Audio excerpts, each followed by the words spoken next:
Good morning. I don't know how I managed to do it. Considering how, like, decent I've gotten at actually applying eye drops. But when I did my right eye, it felt for a moment like I managed to actually balance the, like, droplet on the edge of my eyelid.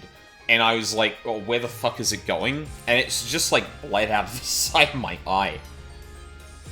Ugh, that was a fucking weird sensation, too. Like, it, like, feels like the entirety of the... Which is weird. Yeah, whatever. Maybe that's getting TMI.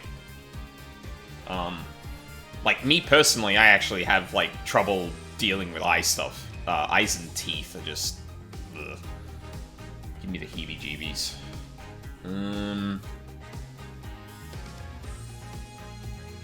How are we looking? Looking good.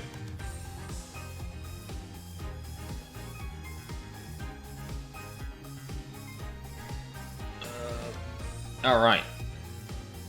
No. No, that's not the unmute button. That's not the unmute button. Where the... Discord? Can you undeafen? Okay, there we go. Hi, Mina. Hello, Worthy. How are you today? I'm doing good, but Discord decided to fight me undeafening myself for some reason, so... Yeah, love it when you have to fist fight a program to get it to work. It's basically my job. More or less. I create a program and then I have to, like, wrestle it to do what I did, for it to actually do what I want. Speaking of that, I managed, so, I don't know if it was the reason Cookie was having problems, but I actually ended up lowering the bitrate I'm streaming up to Twitch. And it's no longer telling me that my bitrate is unstable, because I was throwing up 33% more, data upstream than I should have been for 72060. Which, now that I think about it, is probably a holdover from when I did stream 1080-60, like, very early on. But I ended up going down to 720-60 because being someone who was on very shit internet until 4 years ago, probably? 4 or 5 years ago? Yeah, it can be annoying when you're watching someone who's streaming who doesn't have transcoding available, to just have the stream buffer, and you're just like, well, I guess I just can't watch this because they're streaming it to higher thing. Honestly, I probably should even reconsider doing it at 60 frames per second, but, yeah. Buttery smoothness is difficult to give up. Yeah, it is. And honestly, like, if I'm really concerned about that, I probably should just apply for affiliate. Because you just get transcoding then. And then there'd be channel points and shit like that, and I could be like, ooh. But I really don't want to have to deal with the tax shit regarding it. Yeah. It just seems like such a nightmare for just that. Especially when I'm not like, oh yeah, I wouldn't do this as a job. It's like, no, this is a hobby, but like, it'd be nice to also have the extra things. Just... Exactly, yeah. But, anyway. I am talking to people about financial shit though, so maybe this is the time I should actually ask about crap like that. But, enough... Fine. Pardon? It's a sign, yeah. Yeah, exactly. Like, I might as well. Even though I'm pretty sure the person I'm talking to probably wouldn't know the first thing about that. I could probably generalize it to be like, hey, so if I wanted to be an independent contractor for Amazon on top of what I'm already doing, fuck, how does that work? Yeah. Anyway, enough about, taxes and all that crap. Let's get back to talking about the legal processes. Hey! Wow, who'da thunk it? The guy who kept asking if you wanted to do perjury might have done it. Sometimes it is the one you most suspect. Exactly. And like, we were talking about this a little bit before the stream actually started, but it's interesting to me that Phoenix was like initially around on the first day, and then he's just kind of disappeared, and like he definitely was in the room when Professor Means was like, "Hey, so do you want to do some perjury? I've got some forged evidence right here," and everyone's like, "No." Why would we want that, dude? Yeah, exactly. Like, Who says that? Exactly. Like, you want us to endanger our case? Like, what possible thing could we get from that? It's like, well, I mean, she'd get off immediately. You wouldn't have to deal with all of this crap. But I was saying to Mina that, like, I would really appreciate, like, Phoenix actually seeing that and being like, oh shit. I need to have a plan B for this situation, because if this guy is just ready to do this shit, he's probably going to be ready to defend himself as well. Although I guess that would mean he would have to suspect Means to begin with. But the thing I cut myself off before we actually started the stream is, like, I would really appreciate if at the end of the case, like, Apollo and Athena do it of their own merit, they high-five, and they turn to Phoenix, and they see the equivalent of him putting a gun back in his jacket. Just like, okay, we didn't need to do that. And then both of them are like, what is that? Don't worry about it. It's fine. Just, I would really appreciate Phoenix being like, phew, I didn't have to go with the plan B, and everyone's like, what does that mean, Phoenix? It was only a joke. Saying this, Phoenix put down the large rock. Yes, exactly. What is that from? Is that just a random meme, or? Because I feel like that's not a Twitter post. I'm looking it up right now. Actually, it might be Tumblr. That sounds very Tumblr. I don't know why. It was an anime screen cap, but I can't remember which one. Oh. I'm looking it up right now. Oh, okay. It was from Nichijou. Oh, okay. I knew that the art style looked familiar, but I couldn't remember which slice of life anime it was from. It's been like a decade since I've seen Nichijou. I need to rewatch it. I'm sending you the original manga panel, though. Hell yeah, thank you.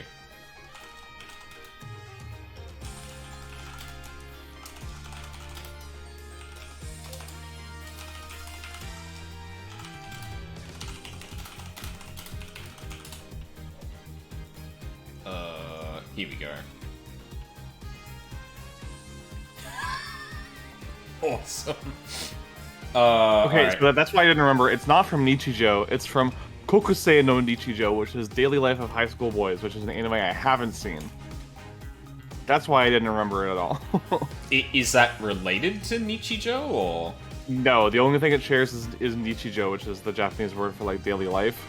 Oh, God. Oh, okay, yeah. There it is. But so apparently the context is, this girl hears, 3 other women talk about fighting each other, and she goes up and asks what they're talking about, and they say that they're just joking, and she goes, "Oh, okay," and then throws the rock away. Why did you have the rock? She was ready to fight. They were talking about fighting. Oh, that's great. But yeah, now I need the equivalent of that, but it's like, yeah, Phoenix throw. No, you know what it is? It's so it was just a joke, and Phoenix takes the beanie off. Yeah. Oh God, now I'm thinking that fucking Bugs Bunny thing of, like, I have to return to the old me. He's just holding the fucking beanie. Yeah. Oh man. God. Oh. I hope Jazz watches this. I managed to manifest a meme out of her one time. Maybe I can do it a second. Oh. I still think about that Ryuki Hannibal meme like once every like week. It's so It's so good. funny.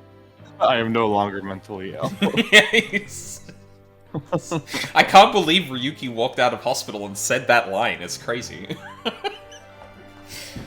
Ugh, alright. Time to take down Aristotle himself. Will you please state your name and occupation for the record? Certainly, I am Aristotle Means. I teach the lawyer course at Themis Legal Academy, and let me add that while I welcome any opportunity to assist with the trial, I don't care for this undue suspicion.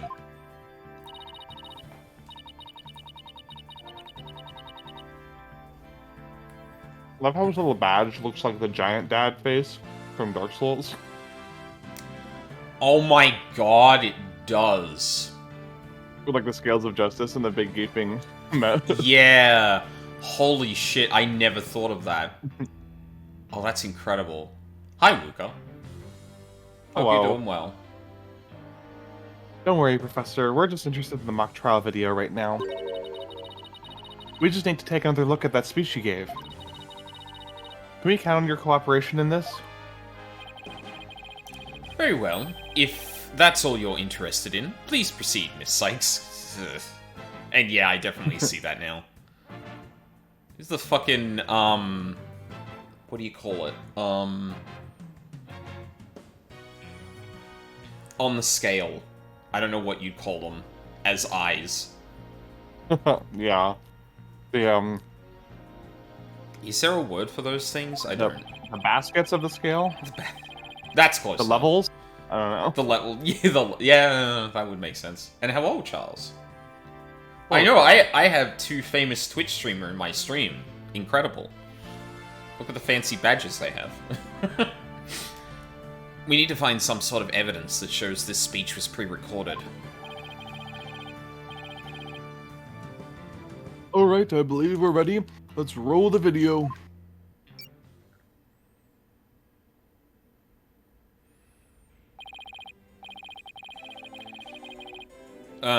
We heard this before, it's not gonna be any different.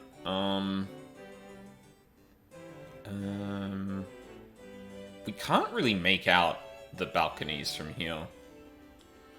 Good afternoon, I would like to start by thanking you for coming here today. The mock trial, the crown jewel event of school first will begin shortly. When I was a student, I too could hardly wait for this day to come. Oh no. Forgotten how long and boring his speech was. Zzz. Oh, sorry. Sorry.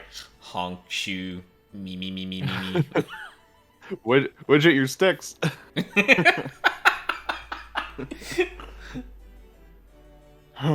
Wake me once this is over. Hey, no fair. I want a nap in trial. Experiences of our youth... Oh, you know what? Fuck it, I may as well do it. The experiences of our youth have a powerful and profound effect on our adults.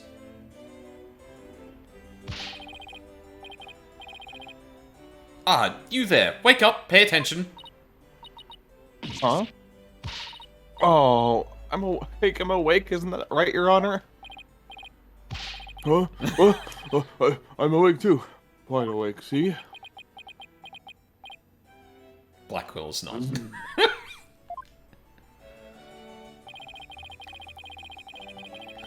Once again, our pure white Lady Justice will be watching over all of you today.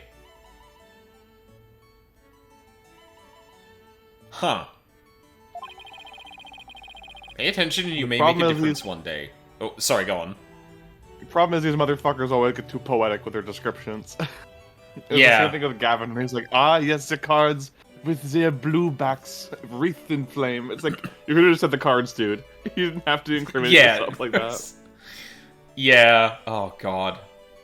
Let the mock trial begin. Yeah, that's not... That is about it. One of my better speeches, if I do say so myself. I even saw some of our students with tears in their eyes. He's obviously not familiar with the phrase bored to tears. Listen, Stoner, you have subjected me to this epic study in tedium without purpose. Taco will feast on your tongue after I've cut it out. Eek! But you were asleep the whole time. Well, Miss Sykes, did you notice anything strange about that speech? Could I please hear that last part again? You mean the last like 20 seconds, right? Not like the last 1%, because that would be 10 minutes.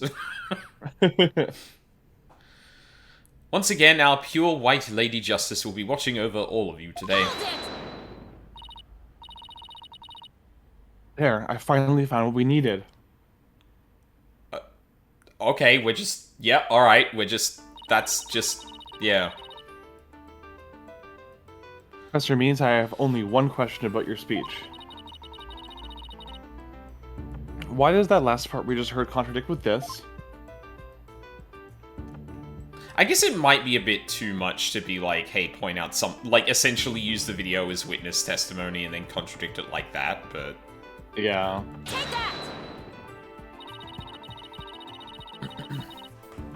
The professor said the pure white Lady Justice statue would be watching over them. Sorry, one sec.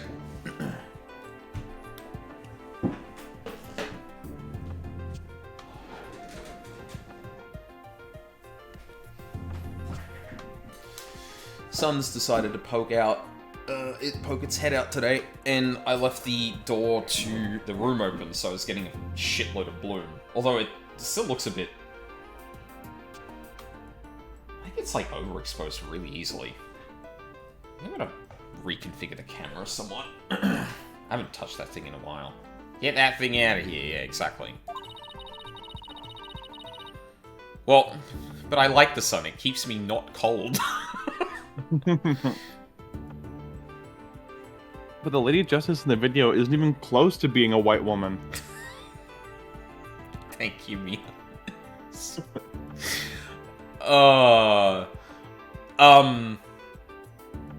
Yo, no. I love being cold. I don't. This is the first day the temperature's generally been under 20 degrees Celsius in, like, probably a month. And I mean, like not just for a brief shower or something like that, but... Yeah. I don't love being cold. I like being warm. It's gold as gold can be. Minus 30 here this morning, Lamau. Just take me out back instead. Like, I could never. I'm not sure I can wrap my jaw around that to testify its authenticity.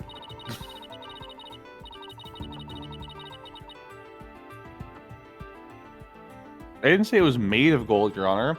Now, it's true the statue is pure white, but it broke before the mock trial began. The one you see here is its replacement. Huh.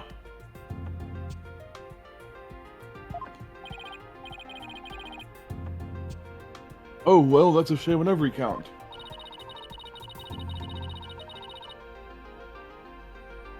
Ironically, this gold statue sticks out like a sore thumb compared to the white one. Meaning the professor wouldn't have made a mistake in its color if he'd been present. Oh yeah, stuff reaches all the way to the floor. It seems that I've caused some confusion, but it was merely an oversight on my part.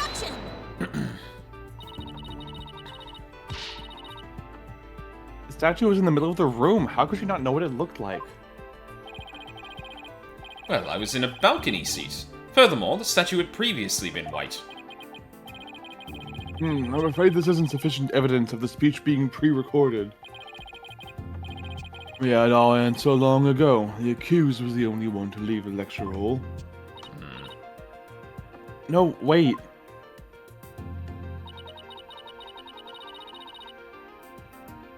There's got to be something that can prove that the speech was pre-recorded. According to the mock trial video, the speech started here. and ended here. It was a little over 10 minutes, but I doubt anyone wants to be tortured again.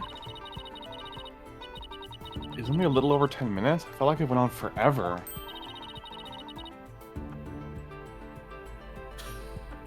How did you figure out how long it was? Easy. There's a timestamp in the top right. All you have to do is subtract the time the speech started from the time it ended. Basic math with Apollo.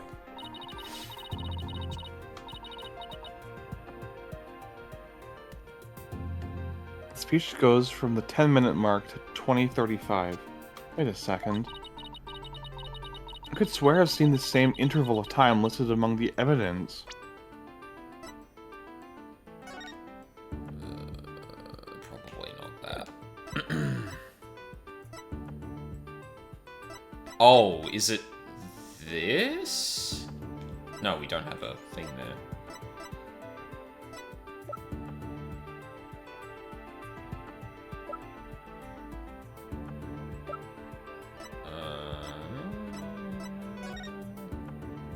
This is like 2 minutes, wasn't it? Yeah.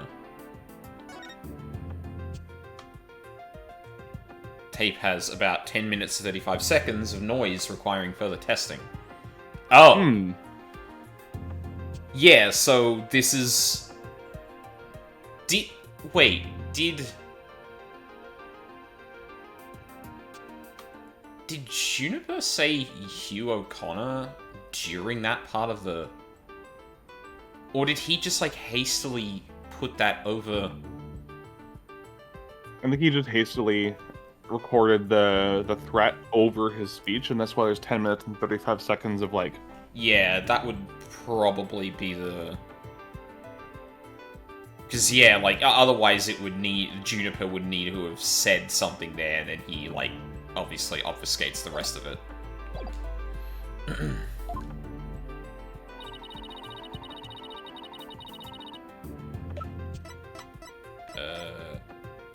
This. Hello, Cookie. Yeah. Hello, Cookie. I would like the court to take a look at this. And this is... The voice print analysis that provides the voice in the tape recorder belongs to our client.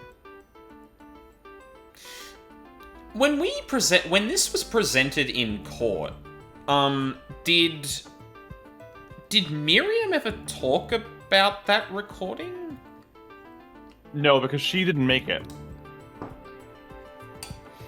Right, but it was on one of the tape recorders, but Mm-hmm. Hugh admitted that Means gave it to him and told him to give it to the police. Well, right, but what I'm asking is, when this was originally presented, did we actually ask Miriam much about it? Because I'd imagine she would have been potentially surprised by the contents of it.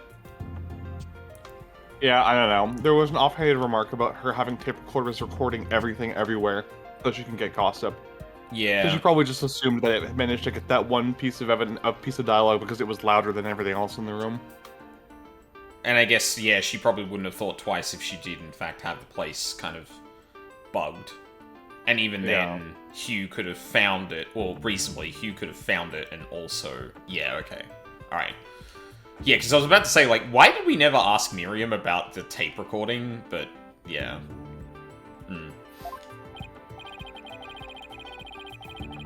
Yes, but didn't we just establish that the voice on the tape recorder was a fabrication? We did, but what I'd like to focus on is the noise that's also there. Noise? Are we talking Sex Pistols? Or Jimmy Urine? Mina? I'm shaking your hand. It's very good.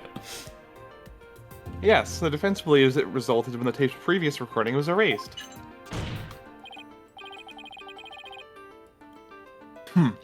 What do you hope to prove by that? That the defendant is lazy.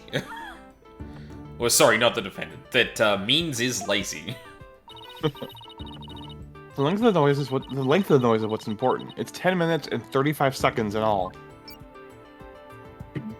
And And what did the timestamp read at the moment Professor Means began his speech?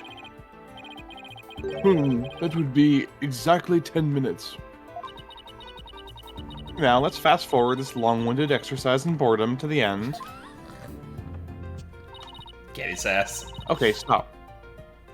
The video timestamp now reads 20:35. Based on this, we know that the time it took for the speech alone.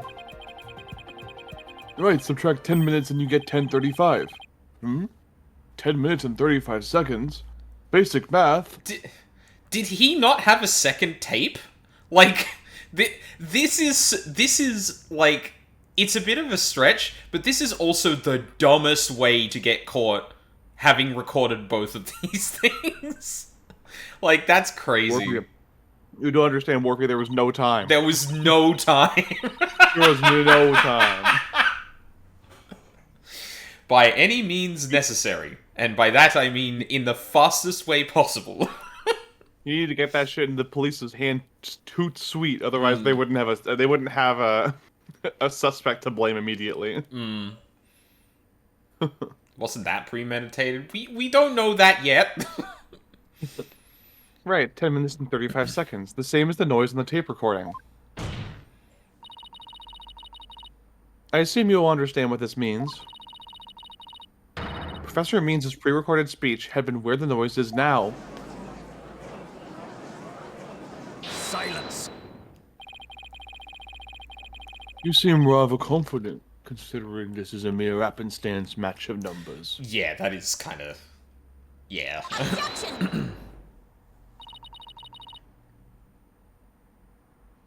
These are really just numbers?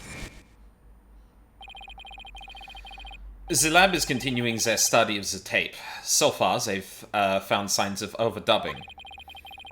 But it's going to take a bit longer to recover the audio that was erased.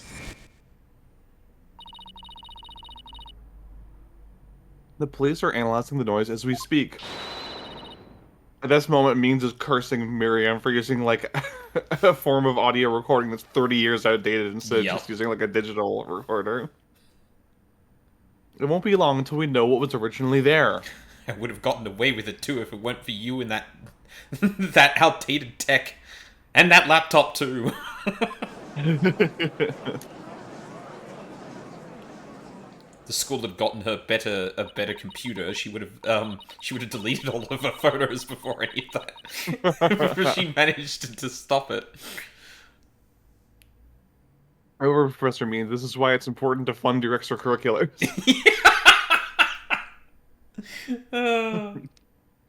Now I'm sure of it. Professor was trying to create an alibi with the recording. By pinning the crime on Junie.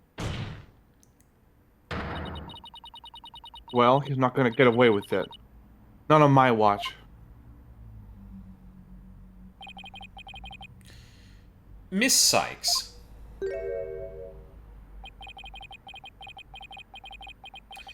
I believe you are well aware of my methodology. Even if Juniper were the perpetrator, I would vigorously defend her as per my word. And to that purpose, I offered to be her lawyer. Alas, look what's happened. All I've stated are obvious deductions derived from evidence and testimony. Truth be told, I had no intention of testifying. I had been keeping quiet for Juniper's sake.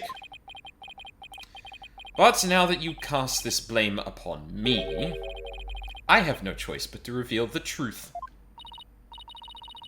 Uh-oh. That doesn't sound good. I will now reveal the truth behind why I had to pre-record my speech before the mock trial. I, Professor Means, always say what I mean and mean what I say by all means. God, I hate his whole face. Yeah, it's really good. Like, they didn't need to make him look like a statue to, like, pull off the creepy smile, but there really is something about the fact that he does look like that, and, like, you can see his entire gum line. Yeah. He's got the gingivitis grin. The The defendant came to me with what she said was very important and by necessity secret. Wait, sorry. The defendant came to me with what she said was very important and by necessity secret. She asked me to pre-record my speech and come to the audio room during the mock trial. Juniper confessed to the murder and asked that I get her declared innocent in court. Wait. Whoa, hold on. So, you're saying that you pre-recorded it right before the mock trial? Wait, no, when... Okay, so the murder took place the night before, and then the whole thing afterward was to place the body onto the mock trial stage. Okay.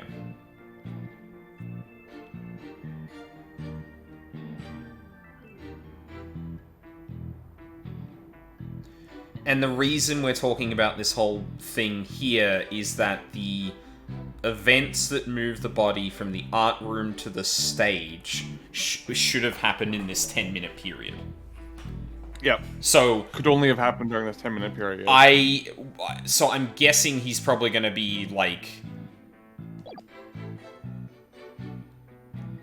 he is almost definitely lining himself up to be an accomplice in some way here by saying, well, I had to help her because I help my students by any means necessary. see the very next line. Yeah. Oh no. The murder and asked... Juniper confessed to the murder and asked that I get her declared innocent in court. She also said I'd become an accomplice after losing my alibi due to the pre-recording. Oh! So yes, but yeah, like, Wolfie... first off, yes, Wolfie, just press A. But secondly, he's implying that Juniper actually got him into this... purposefully. Yeah. By making him an accomplice because he now actually... Fuck. Oh, that's... You slimy motherfucker. But when I said I would protect Juniper, I meant it, because it's the humane thing to do.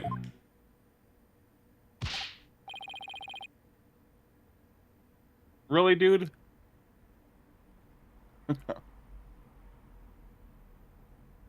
Oh my.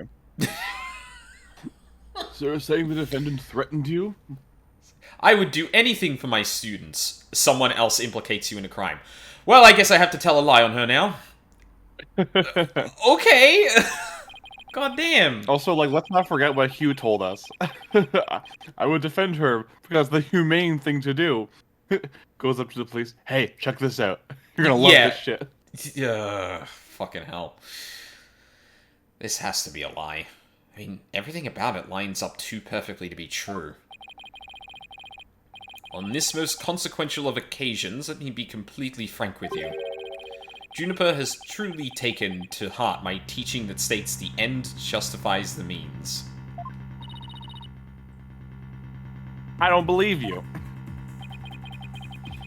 When she asked me to defend her, she said I must also prove her two friends innocent.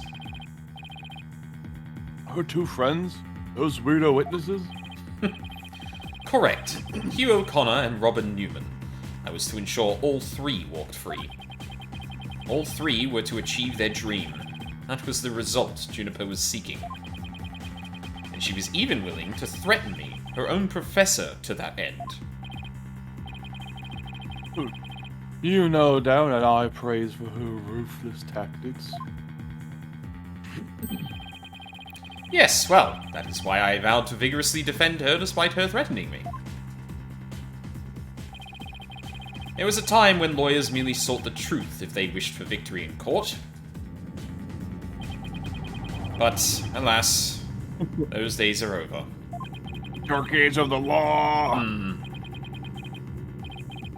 Ever since the most awful, most terrible thing to ever happen in human history, in the defense of justice, order, and all that is good, the end justifies the means. I'm so sick of hearing that phrase.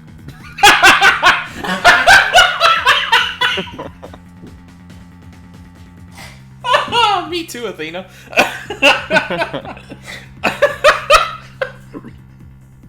Oh. This I do appreciate this when the motherfucker. writers poke gentle fun at themselves. Yeah, this motherfucker's quoting Danganronpa. Get him.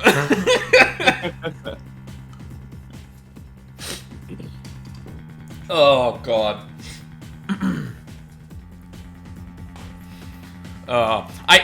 Every time I try and remember the name of that thing, and I'm pretty sure I got it wrong. Every time I'm usually like 10 seconds away from just saying the no good very bad day or some shit like that. I think the full thing is like the worst, most tragic, most despair-inducing event in human history, but they just shorten to the tragedy most of the time. Yeah, exactly. Though it truly grieves me so, I must tell you this. Forsake the truth if it's victory you seek. Steel yourself for this new courtroom reality. It does it. I'm killing him. Yep. Get his ass. He's gonna regret dragging those dismal, depressing ideas in here. Since he's already surrendered to the dark age of the law, it's up to me to fight it. If only there was another D word that could describe what's going on here. Why so silent, Sykes, don't know? Something the matter? Yes. This is a court of law. It's no place for long-winded talks about idealistic principles. I think that's exactly what this is for, Athena. Hello, Judge here? Yeah, yes it is. You have no idea. That's why I'm gonna let the evidence do the talking. Let's not get carried away now, Miss Sykes. Athena, have you read To Kill a Mockingbird? That's a good pull, me, Luca. It will not do to have you attempting to discredit my doctrine. Do not force me to rectify the situation. Well, go ahead and rectify it. Only if I lose and you win, that is. It's not required reading to pass the bar. It is fictional to some degree, so... Okay, the defendant came to me while she was very important and necessity a secret. She asked me to pre-record my speech and come to the audio room during the mock trial. Juniper confessed to the murder and asked that I get her declared innocent in court. She also said I'd become an accomplice after losing my alibi due to the pre-recording. When I said I would protect Juniper, I meant it because that's the humane thing to do. I feel like we have to press some stuff. It's required reading in grade school. And it does depend on the I think you might just be able to present the tape recorder in the last one, because that is proof that he didn't actually intend to defend her, right? If he's going behind her back to give evidence directly to the police that incriminates her.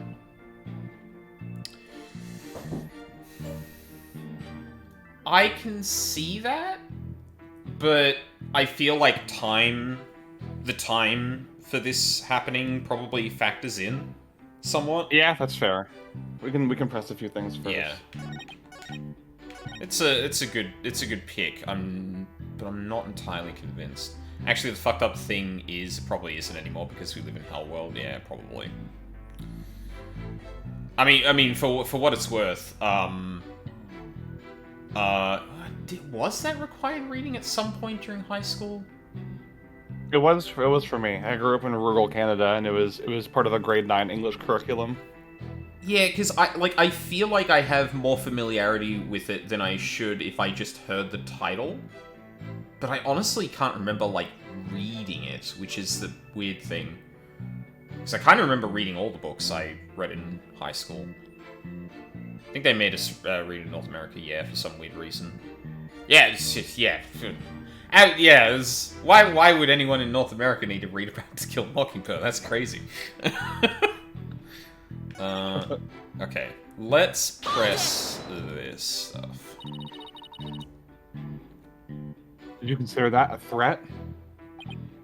Yes, but it's now you to whom she has passed her demands on to. Miss Sykes, you must realize that you, too, are being used by Juniper. What? Your Honor, I ask that you, too, do not let her feigned weakness and innocence fool you. Butternut is a master of psychological manipulation. Juniper Woods is quite clever and extremely tough. And, perhaps most important of all, she is a fervent follower of my teachings. Objection! Your Honor, the witness's testimony is nothing but an attack on our client's character. Very well, objection sustained. So be it. Nevertheless, the fact that she threatened me is immutable. Literally got him with the well, nevertheless. What? Right. Anyway. She also said I'm becoming a right. How could you overlook such a threat? As a teacher, it's your duty to discipline students. Yes, well, perhaps I do have some serious reflection to do on this matter. I suppose it was just wishful thinking on my part. I wanted to believe that Juniper hadn't actually committed murder and that she hadn't meant to threaten me. Really? Please do explain. Long had I waited for a student who would embody my teachings. Does the witness realize what he's saying? Surely you must see the true meaning in my words. I am merely staying true to what I teach, and my methods are but a reflection of the times. Oh, wow. His way of thinking is really warped, but I haven't heard any inconsistencies yet. I wouldn't be so sure. Really? The more he tries to avoid logical inconsistencies in his testimony, the more likely we'll see inconsistencies between his actions and his words. It is a dark age in which we live, and there is much I would like to say on the matter.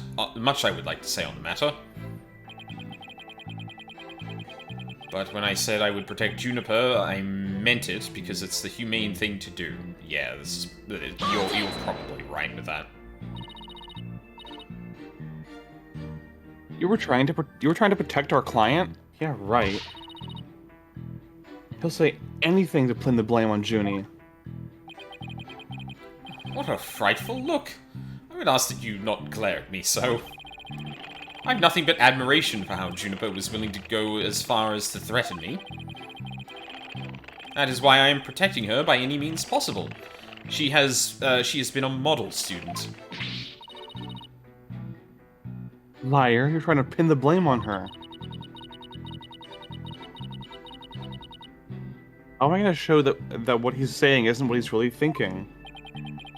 Cannot possibly overturn my claims, so it's about time you admit... So isn't it about time you admitted defeat? After all, my unassailable logic is not truth, then what is? If he thinks I'm going to give up to his pack of lies, he's got another thing coming. I'm going to find a hole in his story with the last thing I do. Even though he's rotten to the core, he's a total pro. I mean, that all made perfect sense. Yeah, but you can't believe a word he says. Making this up as he goes along. He'll trip up on his own words yet.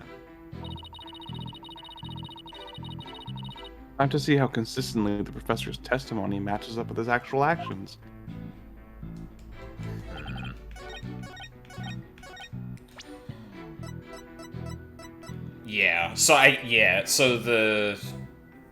Yeah, well, whilst time is definitely a thing here, and that's probably how he's gonna try and deflect from it, this does show that, like, you said you were gonna protect Juniper, but this is incriminating her. Also, you'd think that if she was trying to blackmail him into defending her, she would have just gone with him as her defense attorney instead of Athena. Yeah. Like, why would she did make the conscious decision.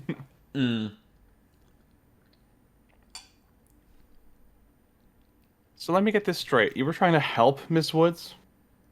So, like, yeah, it would be strange for her to go all that effort and then just dump means and pick Athena. Although, he, honestly, if that's the line of logic, he could also say, well, she's gonna threaten me, and she then picked another lawyer, so obviously the thing is gonna come back to me.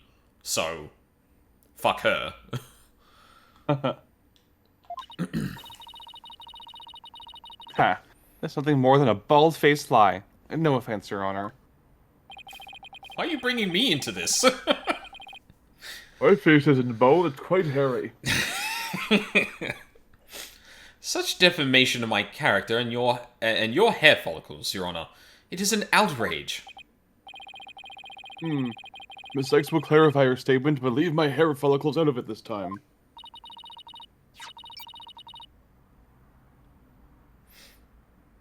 Yes, of course, Your Honor. Now, please take a look at this.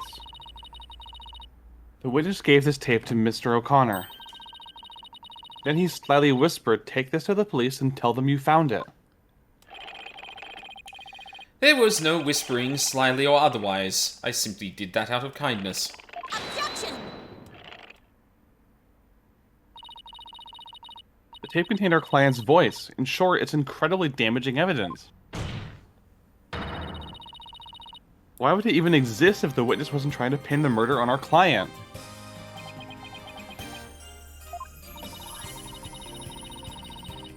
They say the road to hell is paved with good intentions, but not yours. You never had good intentions, only lies to protect yourself with... only lies to protect yourself with while blaming another. You, Professor, are the embodiment of the dark age of the law.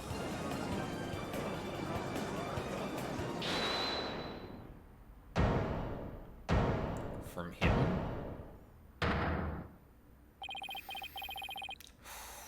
Why, you little... You dare call my teachings and methods lies?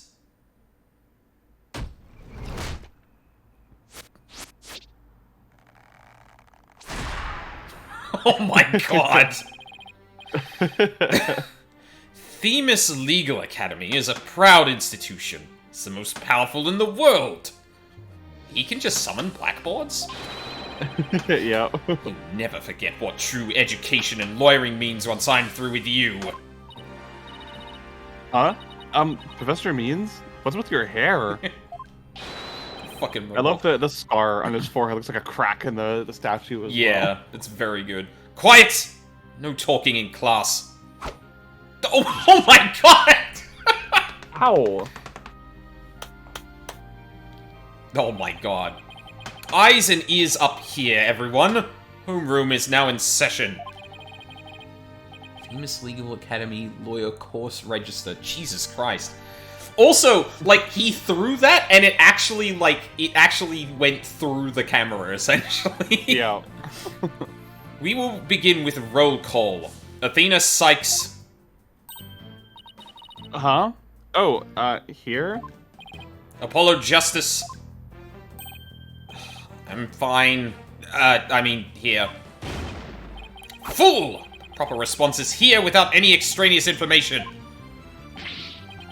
Ow! I mean, here. Next, Your Honor. Here.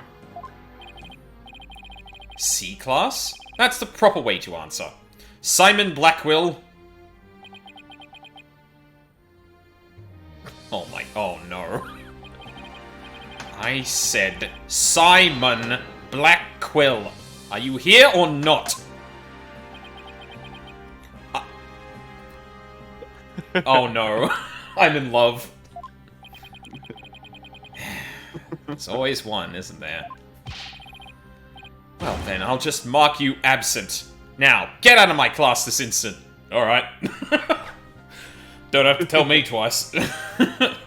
If I don't move, maybe he won't see me. But he changed positions, and the first one he was just scritching darker. It's just like, oh, I am not dealing with this. Well, very well, if that's your wish. Who am I to defy my own room, teacher? Is that such a good idea? Prosecutor Blackwell is free of his shackles. Ah, there it is. It just so happens I was a member of my high school's disciplinarian committee. That does not surprise me at all. But is that really so shocking? Eh? Eh? Huh. Constabulary lapdog to teacher's pet. What a Maui or a mutt you are, Fulbright. Very good, Bobby. You just earned a gold star and a promotion to head disciplinarian. Alright, class is now in session. Why'd I have the sudden urge to go to the nurse's office with a stomach ache? I mean, you could probably go for the concussion he gave you with the chalk. Yeah.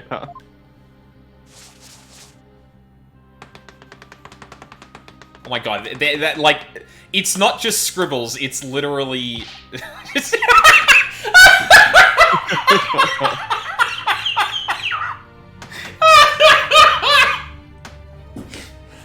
If you would please consider the blackboard. Oh my god. Real mono equals one, rail equals rail energy. Yeah, that's the one. Oh, fuck. She was on a blackboard. Yeah, if it's on a blackboard, that means it's true. Pay attention. I am not the killer, Juniper is. This will be on the next test, so you had better be listening. Objection! Professor, you created the phony tape to pin the blame on Juniper. Plus, you were the only one who could have moved the body during the mock trial. Can you dribble that globe, though?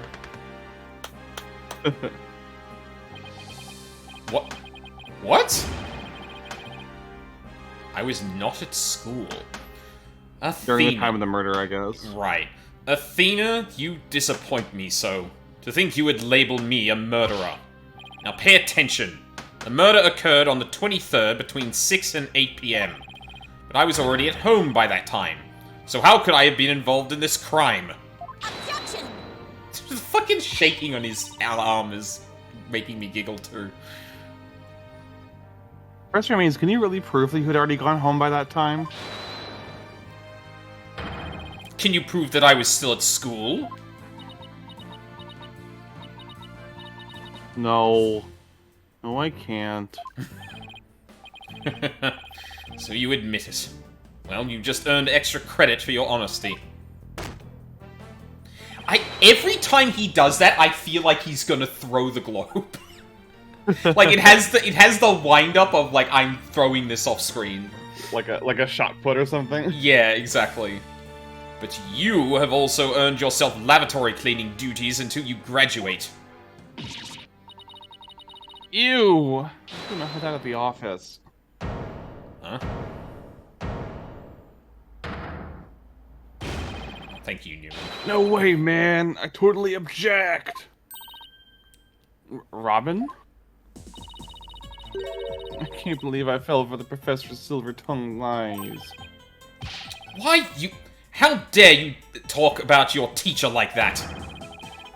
I'm not listening to you anymore, man! No way, no how! Now I have a confession to make. You know how those two statues were on stage? Also, wait, okay, sorry, hold on. I completely missed something. You lying motherfucker! You were at school at 6 p.m., you piece of shit! Like... God! I didn't make them all by myself! The statues on stage? Do I want to know where this is headed? I was able to finish one of them, but the last bell rang before I had time for the other one. So I asked Professor Means to make it for me. In other words, the professor was there on the stage after the last bell? Great. And it would have been way past 7 p.m. before he could have finished. Professor Means was still at school?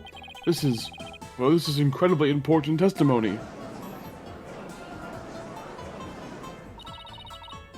The professor told me. I'll take care of it.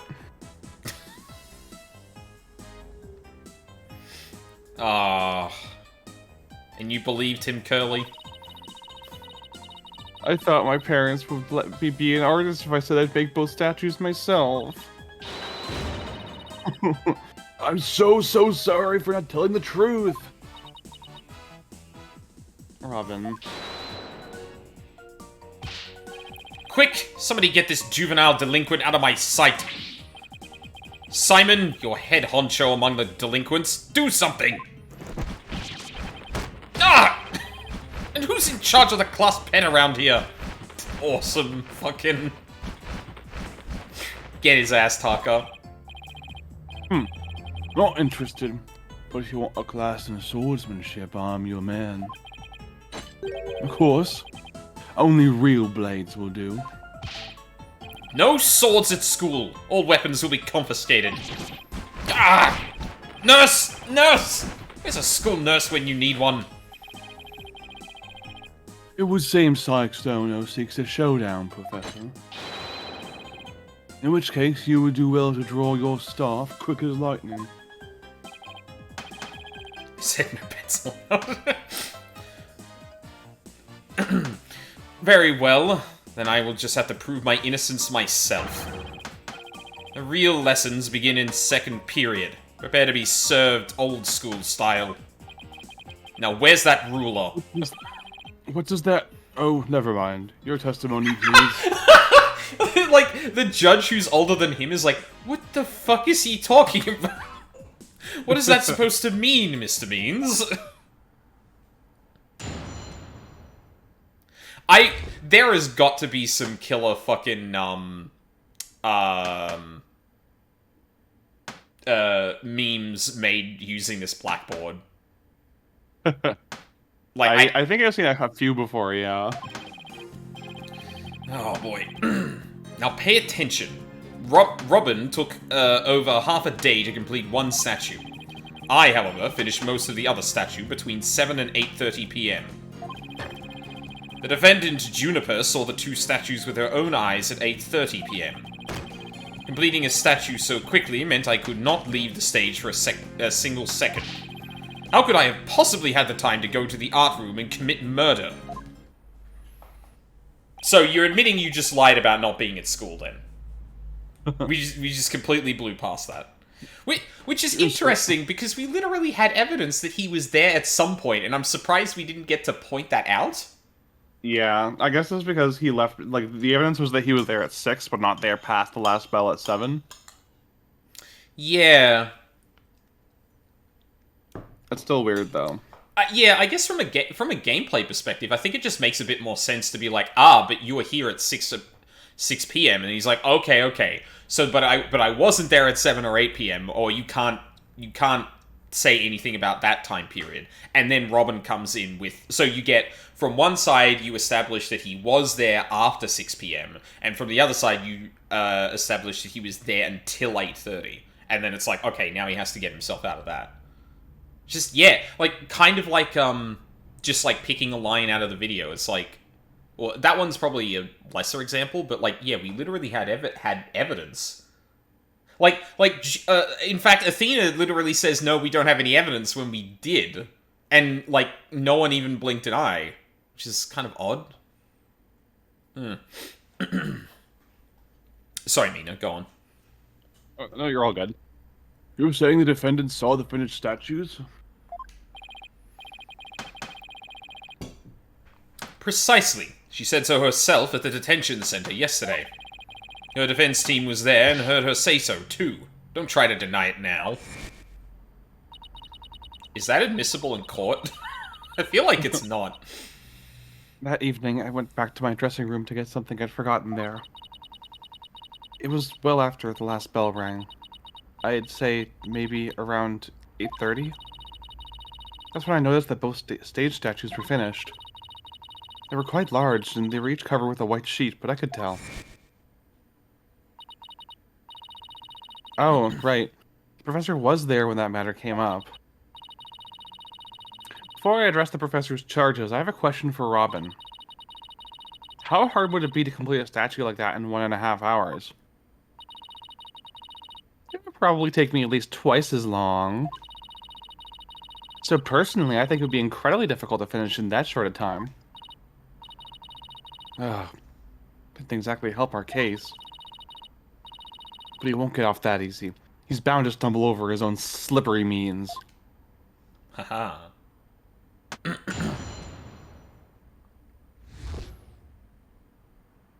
That's a means work of art.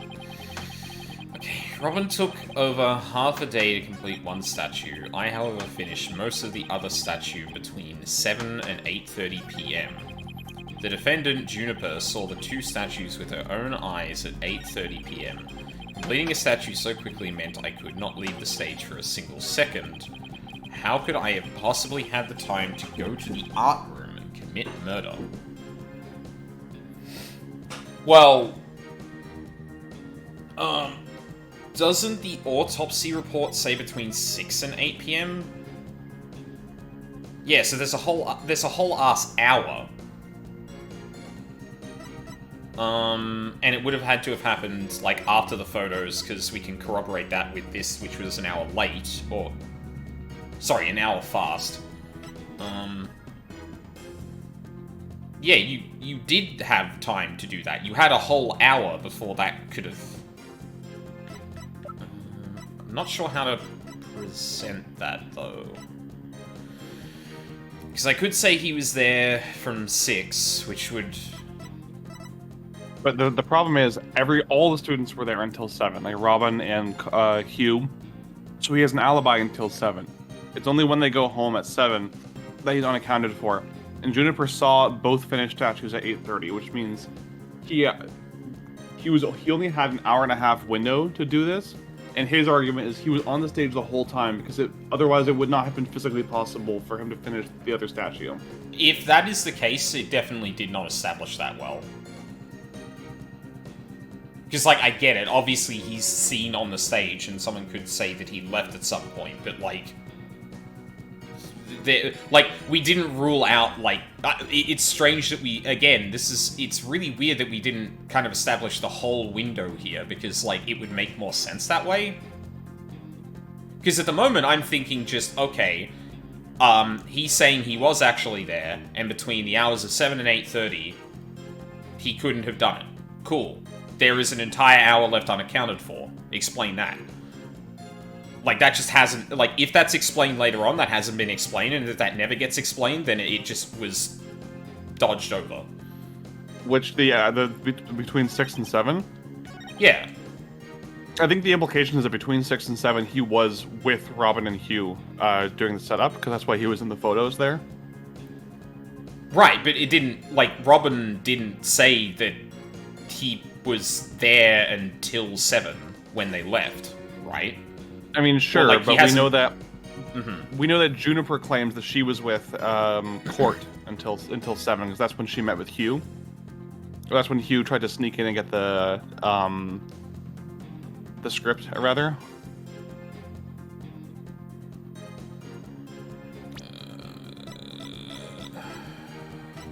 What the fuck is... No, what am I looking for?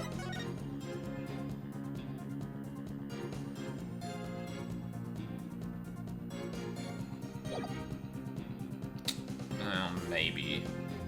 Because, like, 7 o'clock was a pretty important thing up until now, which is why the photo was a whole thing.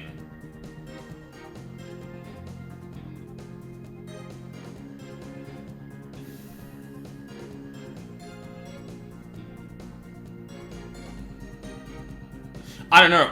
Honestly, this is one of those few times I would have actually appreciated it reinforcing, like, no, 6 to 7 is not a thing here, right? Yeah. Because I have to assume you're right based on like the focus on this time period. But like for me, it would like that's a glaring problem of just then an entire hour we haven't established what happened.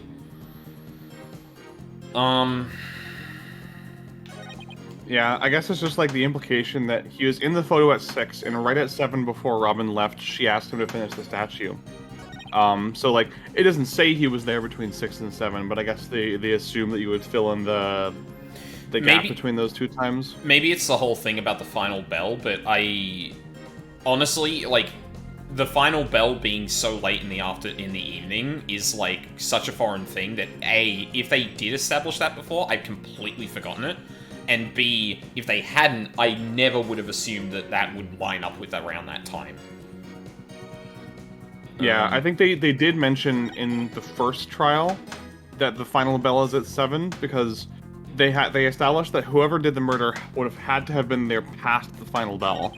And that's why Robin was suspicious because she was there past the final bell, touching the uniform, like the stage outfit. Hugh was there past 7, trying to sneak a peek at the script for the class trial and getting his hand sliced open. And Juniper was there doing final preparations, which is why she saw Hugh dripping blood from his hand. Did Hugh actually see Professor Court? I don't remember if that was established or not. Maybe I leaped ahead. Because I feel like the fact that we're glossing over the first hour of the autopsy's window for time of death is a bit odd. Or it's one of those things where everyone assumes it's a solid alibi and we establish that he couldn't possibly have done it here, so then we move back to, well, you know, eliminate everything that's impossible, the only thing left is the possible. I think I murdered that quote, sorry. Okay, alright, let me... I guess it's just the idea that, like, we have a picture of Court alive in the art room at 6, right? Or 6:15, whenever that picture was taken. Right. Between that time and the final bell at 7, the courtyard right outside was full of people, and there was an open window. If she was killed during that time frame, people probably would have heard it.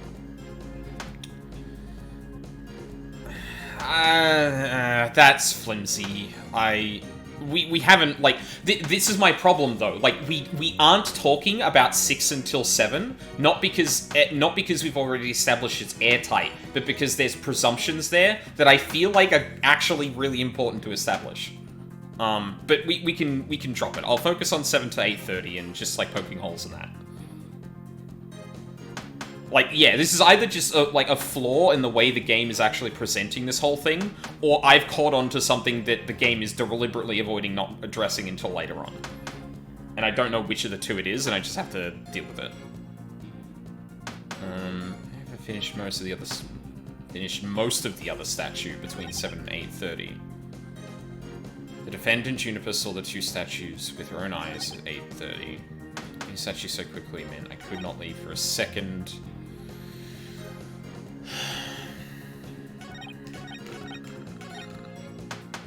Actually, fuck it. I'm just gonna press everything.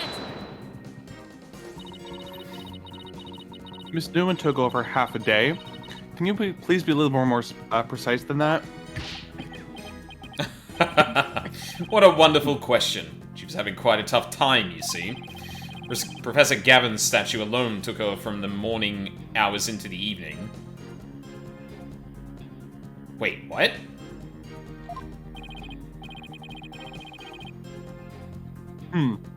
Well, it's a rather large statue after all. Don't be silly. It merely exposes the difference between student and teacher.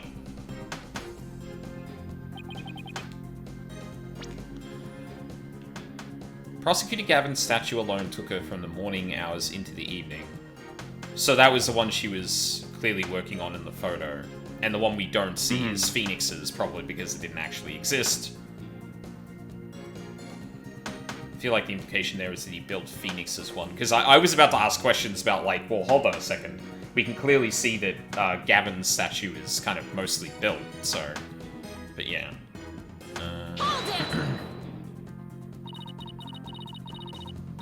Most of the other statue? What exactly does that mean? Oh, thank you, Athena. Robin created the basic outline of Mr. Wright's statue before the last bell rang. I, in turn, completed the rest of it. I see. In academics, as well as art, learning the basics is incredibly important. In short, you skipped the most important part of statue making, didn't you? insolent little... It is the practical applications built upon the basics that take so much time. Professors such as I mastered the basics a long, long time ago.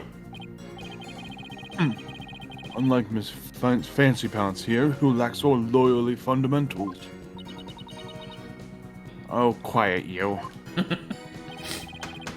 Now, do you understand? I did not leave that stage until I was done. Well, Miss Sykes, do you accept the witness's claim? Not in your life, Buster! For now, I'm accepting it. Wait, Tried everything, but I still can't prove anything. what? I don't like that the music cut out. Shit. I guess I concede. I couldn't hear you. Say it louder this time.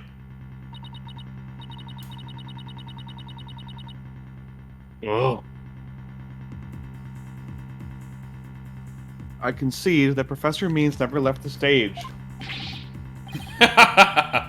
That's right. What took you so long? I was there at the stage the entire time. I couldn't possibly have committed that crime. Not gonna give up here. I'm afraid I have to side with the witness, Miss Sykes. And unless you have any further objections, I'll have to put this issue to rest. I didn't get to press the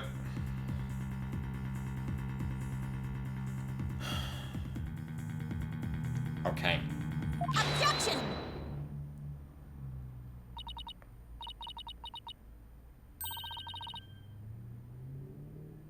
Not yet. The defense still has an objection.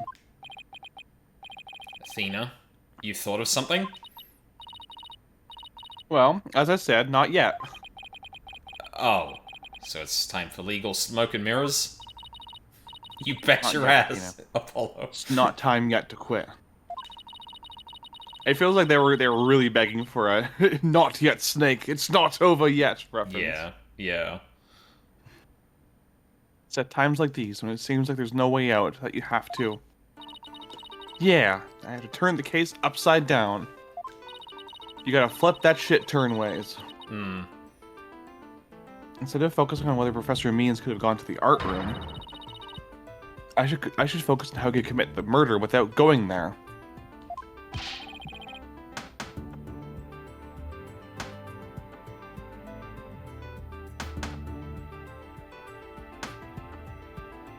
Huh.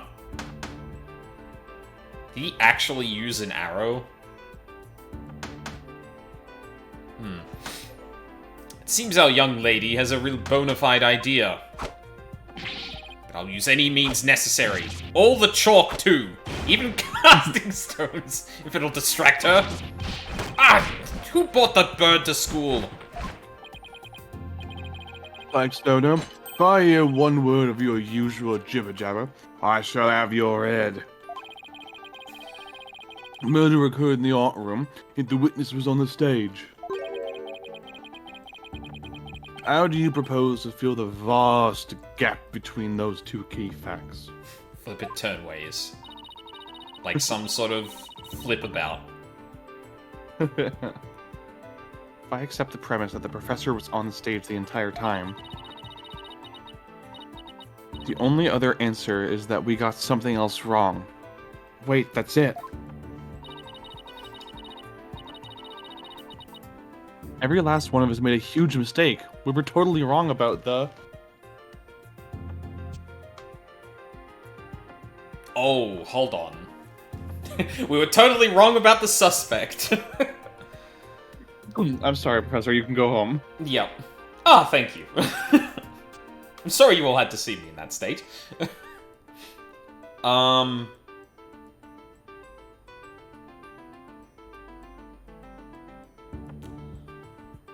Oh, wait a fucking second. Did he ferry the body? Wait. Because I was thinking murder weapon of like, oh yeah, that'd be an interesting flip. That like, the script says that the arrow is in her to make it look like the murder weapon, but it was actually something else. But in actuality, it was the arrow. But what if she actually was murdered on the stage?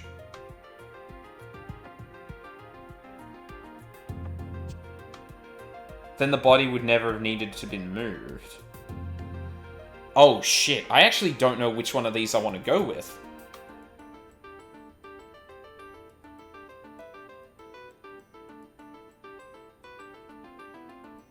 I don't think we have any evidence that she was killed on the stage.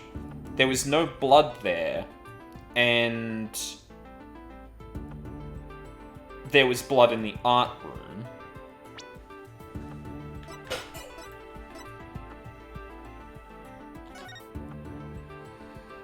Estimated time of death between 6 and 8 p.m.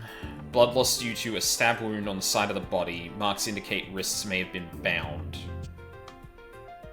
I forgot about the fucking wrist binds.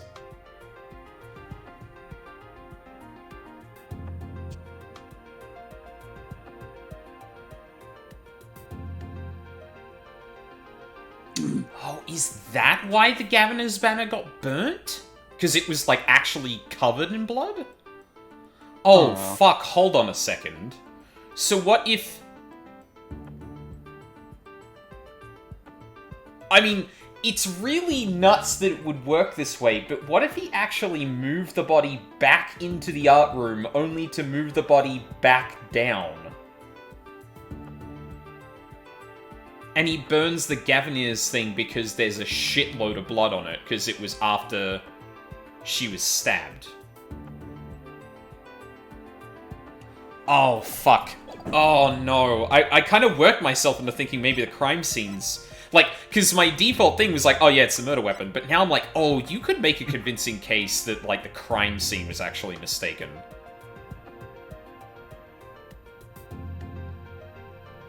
Fuck it, I'm going crime scene, because that is far more interesting to me, and it feels like it has a bit more meat to actually go with.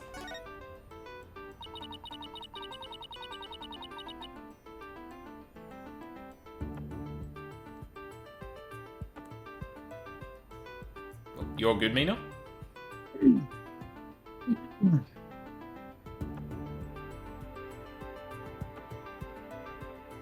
Sorry, I just take a gulp of water. No, yeah, you're all good. The professor means on the stage the entire time. Then he must be the killer. I love that that's where she went and did not explain her logic for it. Ridiculous. The defense has become utterly incoherent. Objection! Bring the oiter. Yeah. Or as Simon Blackwell would say, water bottle. Yeah, water. Water. No, it's just the murder wasn't committed where we thought it was. Continue, Stono. Well, I kind of like where this is going. Murder was actually committed here. I'm gonna say the stage. Take that! The greatest riddle of this case has been how the body was moved from the art room. But if the murder occurred in the stage, that means the body was never moved at all. Yeah, that is the other way you could interpret it, but then how did no one notice the body?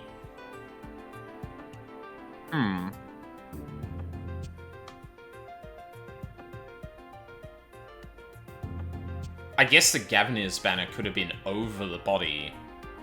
But then there was blood. There was blood that belonged to the victim, I'm pretty sure, in the art room. Yeah, they found a big puddle on the floor. Or rather, they found traces of a puddle having been cleaned up. Yeah.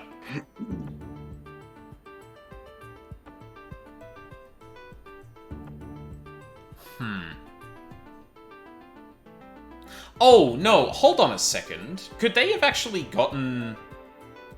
Wait, no! Hold on. They may not have actually been able to identify whose blood it was.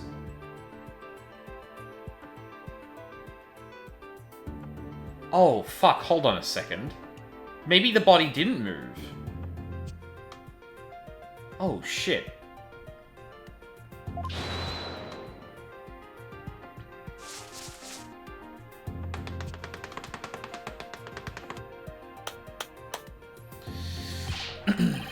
Silly girl. When the body was found, there wasn't a drop of blood on the stage floor.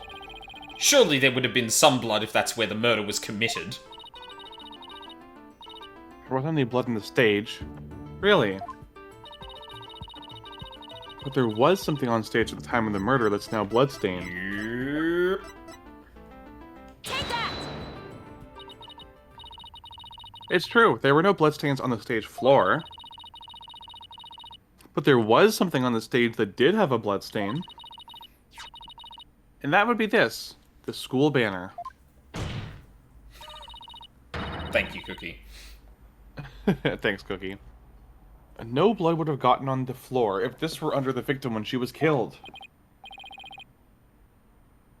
Oh my, that's quite a compelling theory. Yeah, but this is where he's gonna go, well, that's... She died of blood loss, so, like... no? But that's where we go. Okay, well, it wasn't that banner, it was the other one. Silence.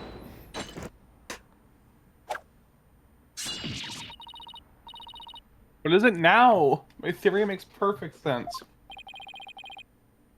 That was a pathetic attempt. You must put every inch of your body into your attacks.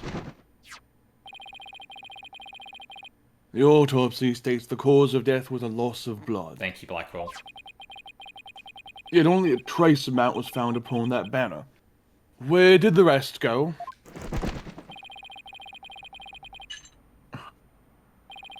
And why did I have the bowl, Athena? Why did I have the bowl?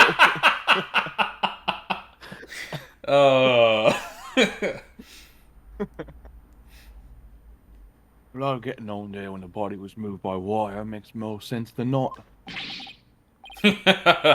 Very good, Simon. Tell me, what's your first choice for higher education? I'll write you the ultimate in recommendation letters. You're all but guaranteed to get in. Objection! Actually, the defense has something to explain that as well. You do? There was only a trace amount of blood on the school banner. And there must have been something else the killer used to soak up the blood. All I have to do is figure out what. This is what soaked up most of the victim's blood. Gavineer's banner. Oh. Take that! Well, looks like there's some other piece of fabric on top of the school banner.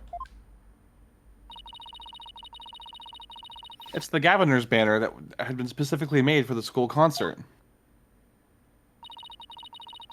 Since it's on top of the school banner, the blood would have hit it first.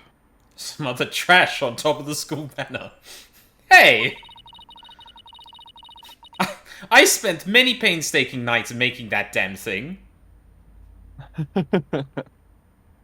It could have easily absorbed most of the blood, like a dishcloth.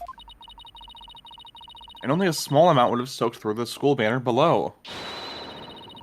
So, it makes total sense for the school banner to only have a little blood on it.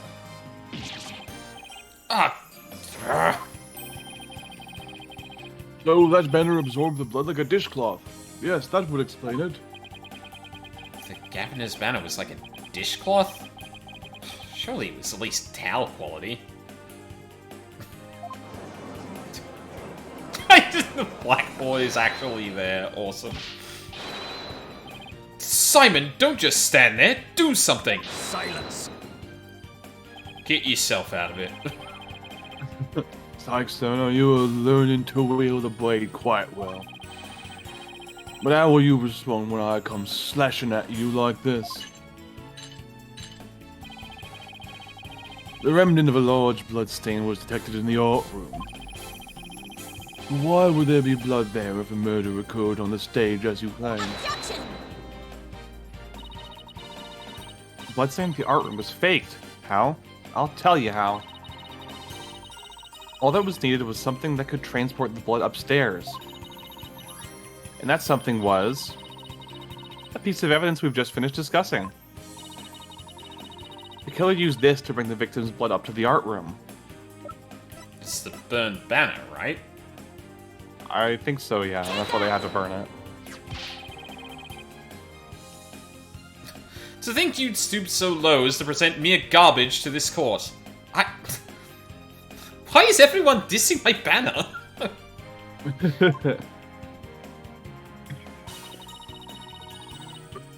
It's only garbage because someone tried to destroy it by tossing it in the incinerator. That someone was most likely the killer, seeking to get rid of crucial evidence. The killer used the wire to bring the blood-soaked Gaviner's banner to the art room. Then, the blood was wiped onto the floor to complete the ruse. It makes perfect sense. Ah!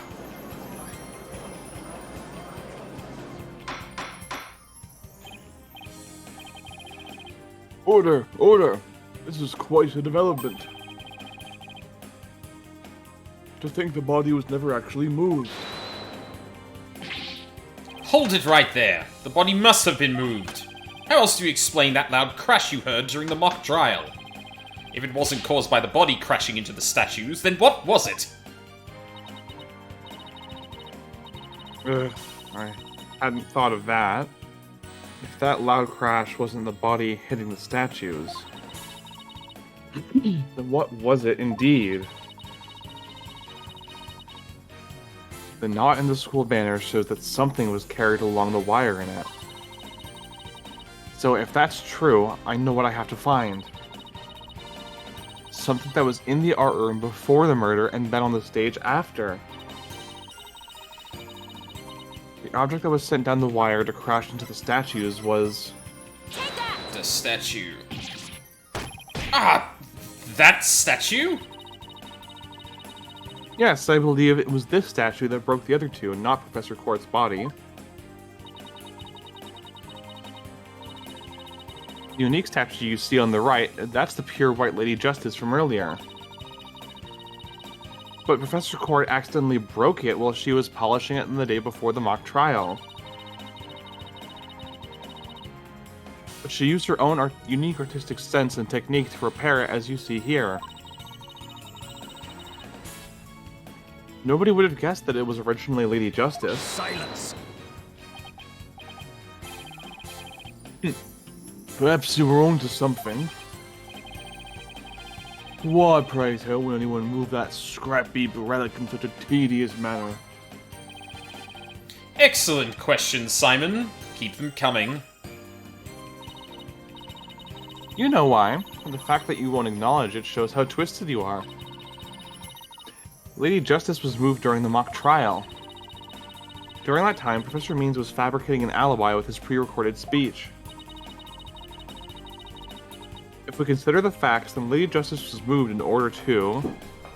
Hide the body, point us to the body, interrupt the mock trial.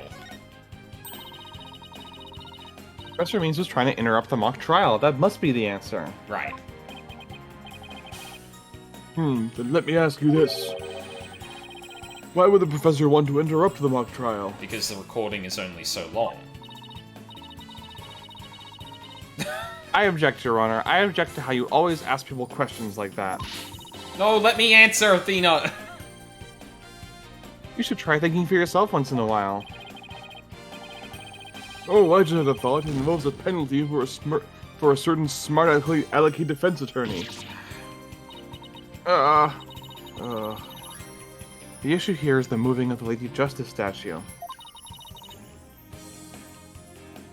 I need to focus on that.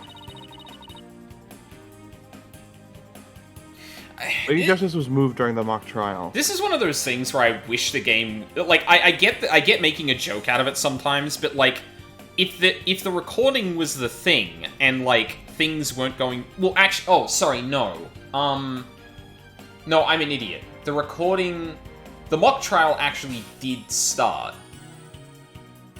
Yeah, I think it got close to the end because they thought that Hugh was going to lose. Yeah, sorry. I'm misremembering. I was thinking that the speech had to be long enough, or that had to be so long that it could hold up, but then the thing... But no, that doesn't line up with the way the actual events went.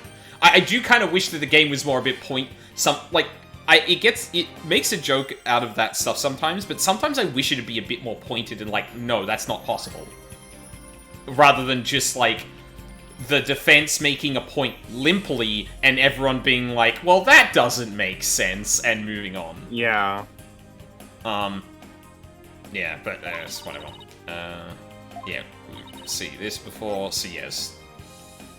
Hide the body? No, point us. No, point us to the body. Yeah. Professor Means uses pre-recorded speech to fake an alibi during the mock trial. He wanted to make it look like he couldn't have possibly moved the body. Moving Lady Justice was his way of pointing us to the body and cementing his alibi. God. That's quite a persuasive argument. For a while there, I thought you were taking the trial seriously. Well done.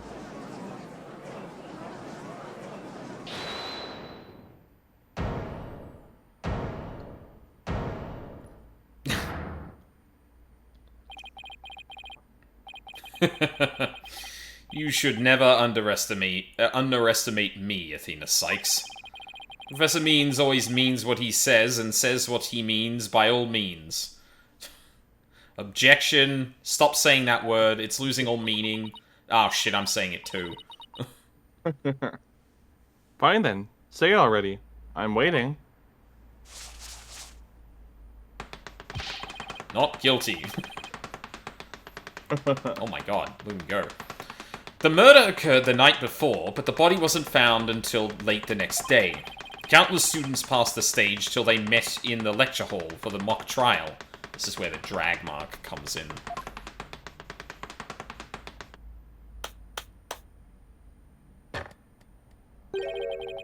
So answer me this. Why didn't anyone see the body that entire time? That can be explained by,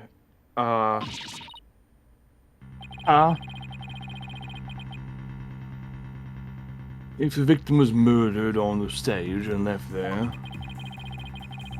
the body would inevitably have been discovered.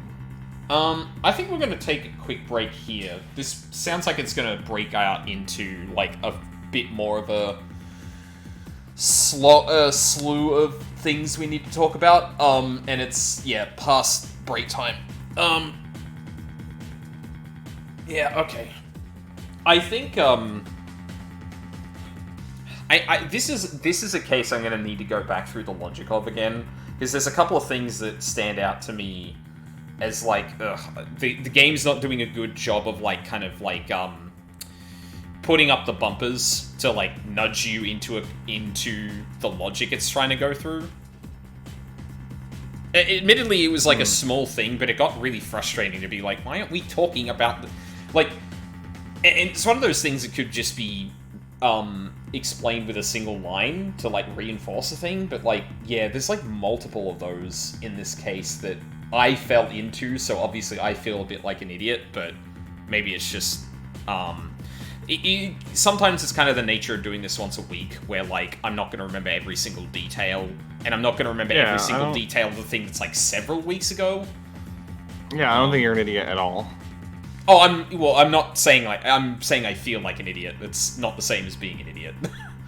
Well, you shouldn't feel like one.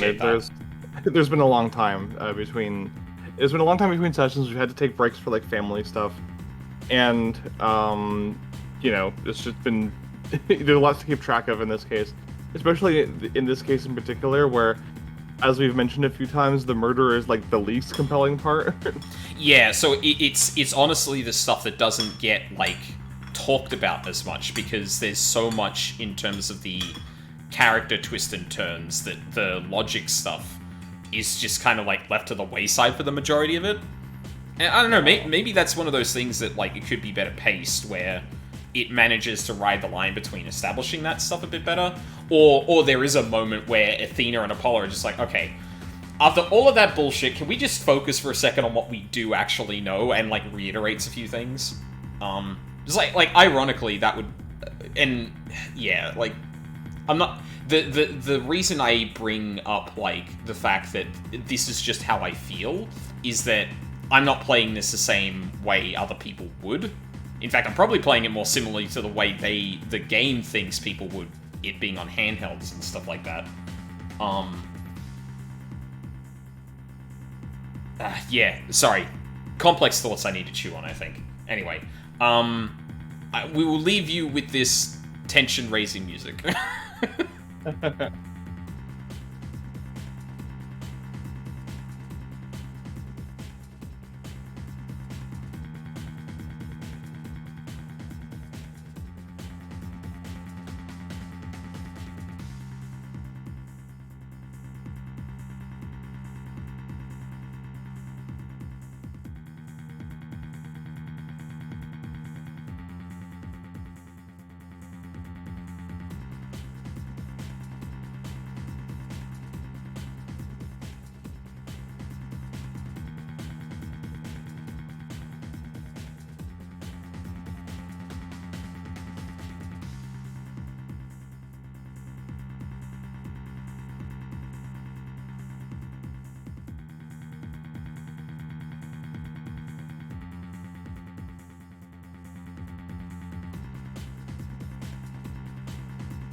Oh, Wolfie is unmuted. Oh, I don't think on Discord? Yeah, there we go.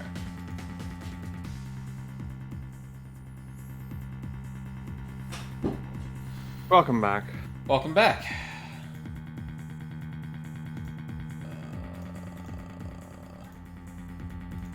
Hey, if Cookie is still here, out of curiosity, have you had any problems watching the stream today? I am genuinely very curious.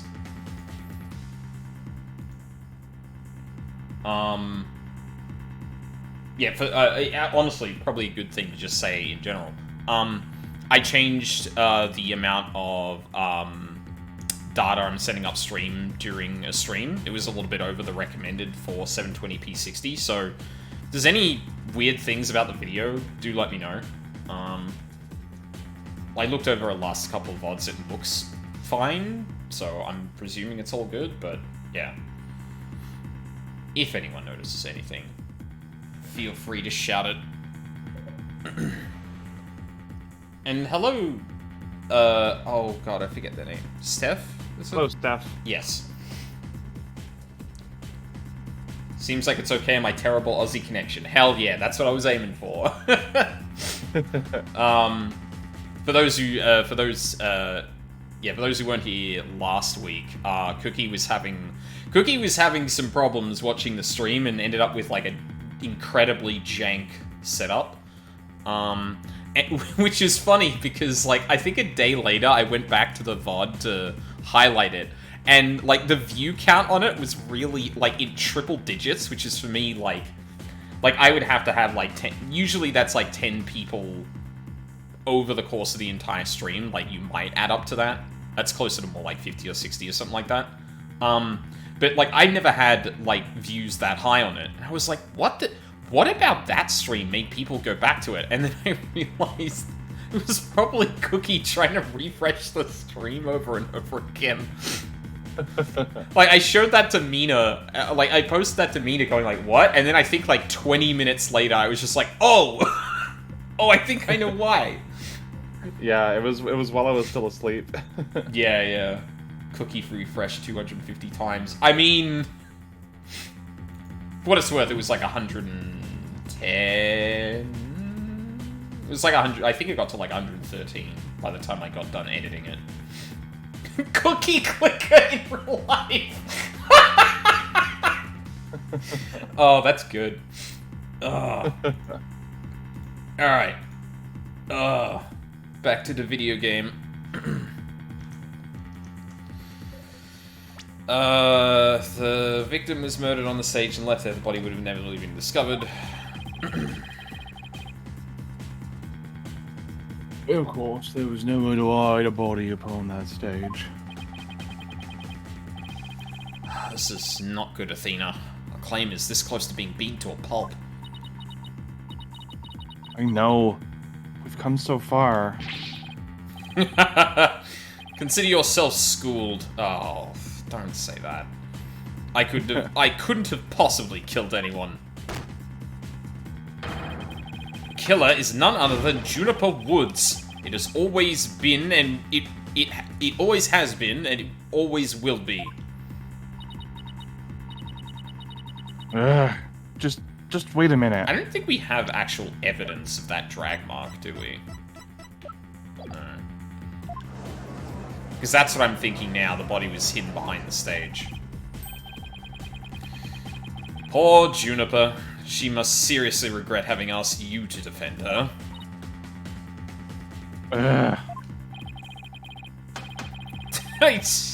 Change that behind back, bastard. The ends justify the means is an amazing bit of legal wisdom. And to add insult to injury, you nearly had Hugh convicted of murder. Surely you haven't forgotten that little fiasco.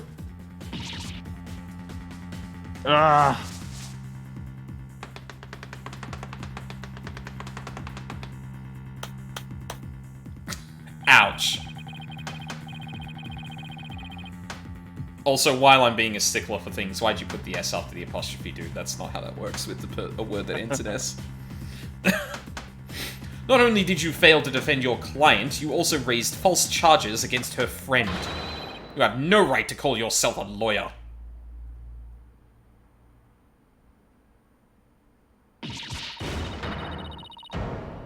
Ah!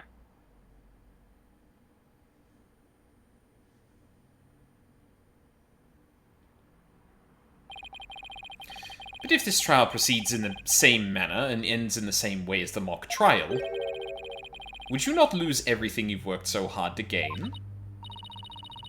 Well, I'll just make sure that what doesn't happen then, won't I? Me when the chalk dust gets in my eyes, true.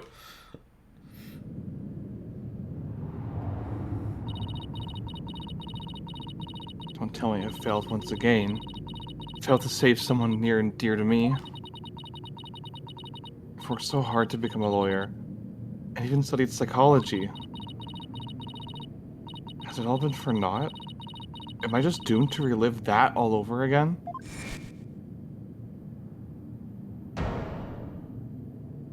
Oh. Oh, Jesus.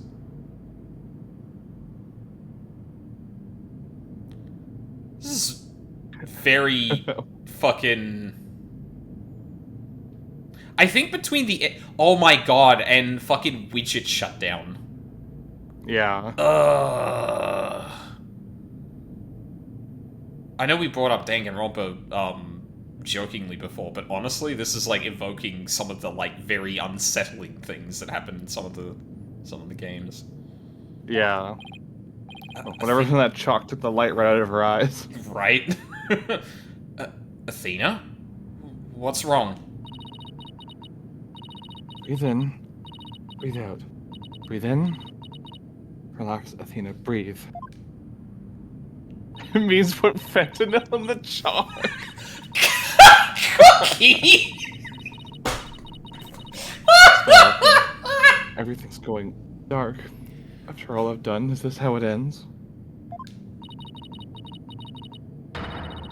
Forgive me, Junie. I couldn't protect you like I said I would.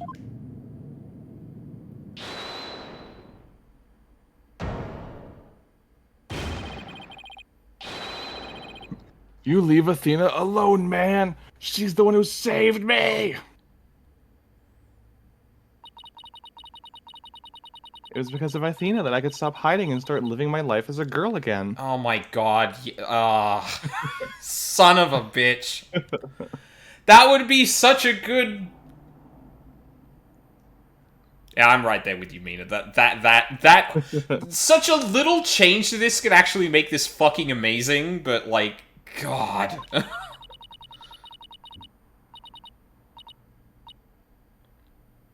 She saved the friendship between Hugh, Juniper, and I. Yeah, it really do be like that, Luca. I think you're an awesome lawyer, Athena. One of the best.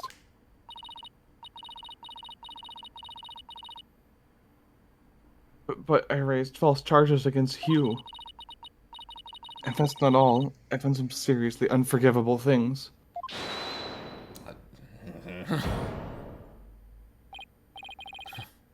What's the big deal? False charges are nothing to be scared of. And I'm not even mad at you. I should really be thanking you. You used legitimate means to expose my wrongdoings and give me a chance to re-examine what's important. But what does it matter if we can't save Juniper?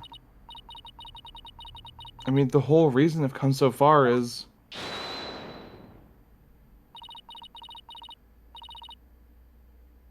It's not over yet, Athena.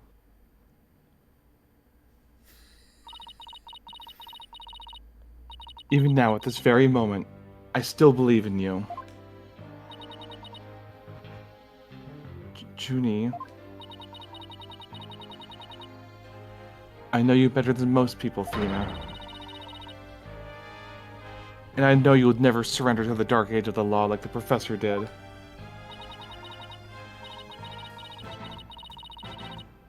Thank you, Junie, but I feel like I can barely breathe. I don't know what to do. Silence.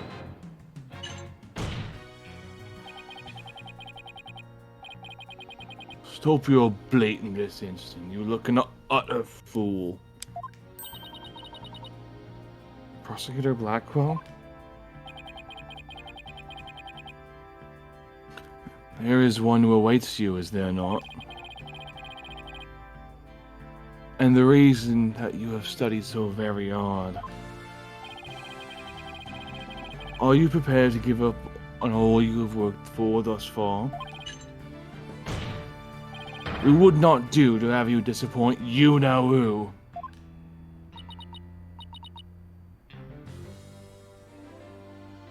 I...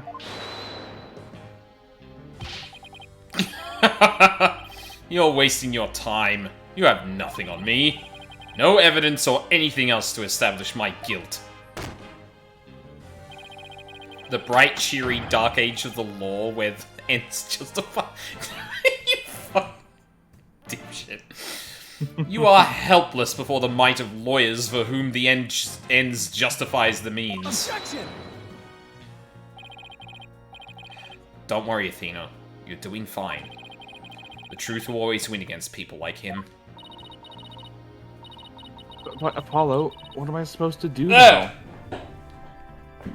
Oi! Sorry, one sec. It was a Spoda. Oh. Yes, I've had Australian friends who are like, oh yeah, living in Australia isn't so bad. Once a month I've got to kill a spider that has a dinner plate, but that's about it. Well, yeah, thankfully I don't have any spiders like that in here. It's usually like daddy long-legged spiders who actually kill other spiders, so I'm like, okay, that can stay here, that's fine. But every now and then one of them... They can hang. Exactly, but every now and then one of them will just, like, pop down like this and be like, hey, what's up? And I'll be like, fucking... Say, fucking personal space, bro.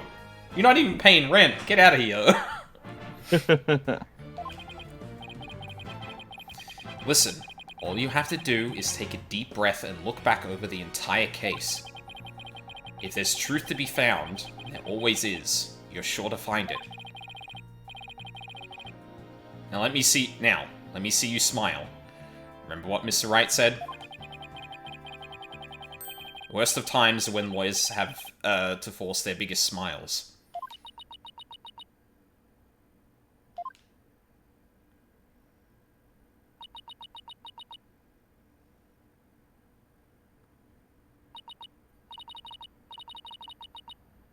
Thanks, everyone. You don't have to worry about me now. The worst of times are when lawyers have to force their biggest smiles.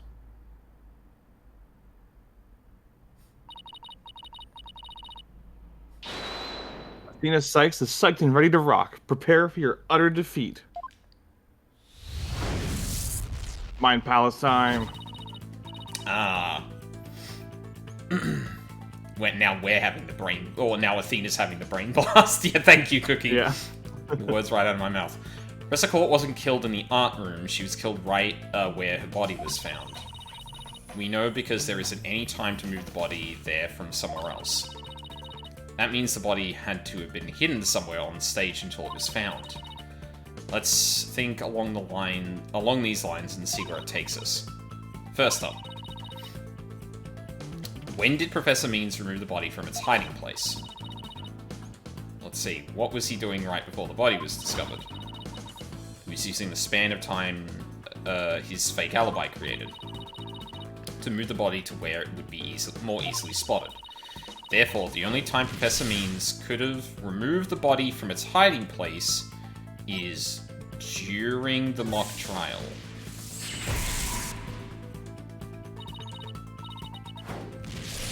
Mock trial. Specifically, during this... Well, aren't both of these true? I guess it's during the speech. I mean, when I kill you with psychic powers, yep. Get ready to be assailed by my mind bullets. During the speech? Professor Means moved the body to an easily seen location during his long pre-recorded speech. Professor also moved something to the stage that wasn't there before. The white statue. And he moved the body, and also he moved the body. How many sides does an octagon have? Oh, if you know, you know. God damn it. During... I guess I've been reading these, which... I don't know. That's what I'm... It's all good. Yeah. During the mock trial, Professor Means wrapped the White Lady Justice in the school banner and sent it zipping down to the stage with a crash, killing 2 birds with 1 stone. He drew attention to the body and made it look like the murder occurred in the art room. But was there anywhere to hide a body on that stage? Didn't seem likely. No, there had to be someplace. Wait a second. How about something that should have been finished, but was only mostly done?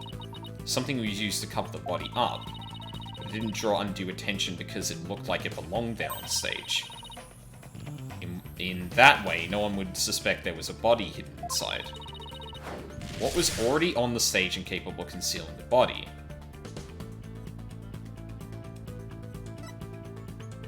Oh, the right statue? That was the one that Means was left to finish. Yeah.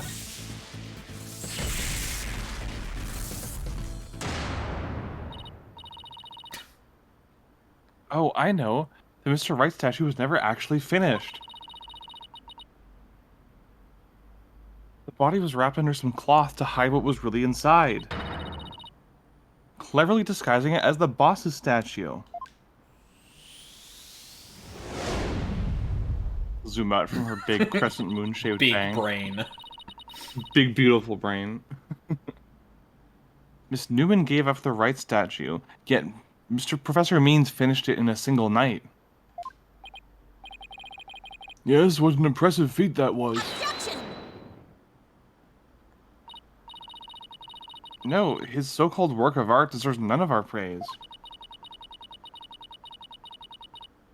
That's because it was only a facade to hide his real work, the murder of Professor Court. Come again? I'm afraid I don't follow. He hid the body by making it look like the statue of Mr. Wright. With a body wrapped under a piece of cloth, it looked just like a statue.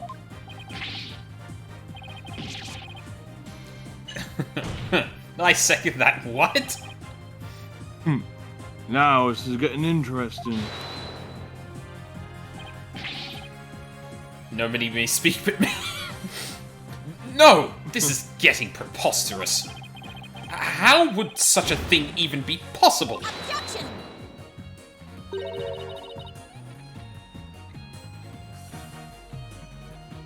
We'll never know until we try. Oh, is that why the, her wrists were bound, maybe? Uh-oh. I think I know where this is going. Okay, Apollo, time to turn me into a reasonable likeness of Mr. Wright. Well, you actually just hit the pose correctly. I don't think I need to do much. I'm going to pose like the statue, like so. And I want you to wrap me up in a cloth so I look like a statue. I hate to ask the obvious, but where am I supposed to get this magical cloth? Getting some minor buffering on my shitty Aussie Wi-Fi, teensy amount. Storm just kind of moved in, so, like, maybe that might be why, but...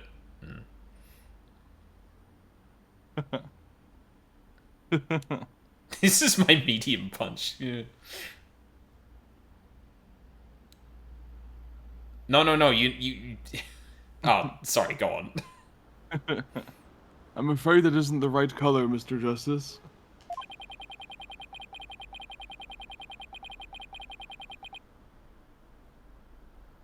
Well, given how sudden the request was, it's kind of the best I could do, Your Honor. You shitty toga. Yeah, you could use that. Alright, I think that about does it.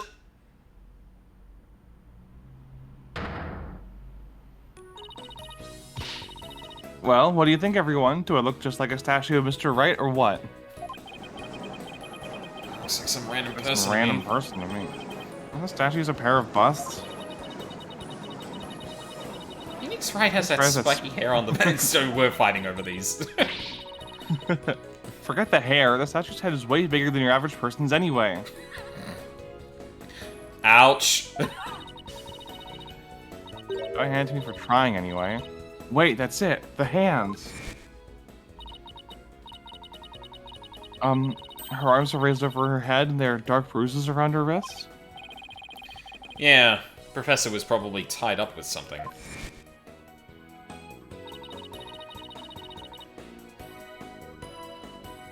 The marks on her wrists were indicated she'd been tied up. Apollo, tie me up in a new pose. Wait, you're not into this kind of thing, are you? Athena, I'm gay. What? No! Besides, it was your idea. Just tell me how to tie your hands already. Professor Squirt's wrists were tied together, and I can't help but think that's related.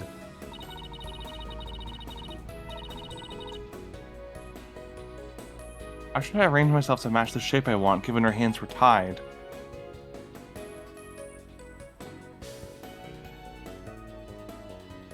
Behind my head, behind my back.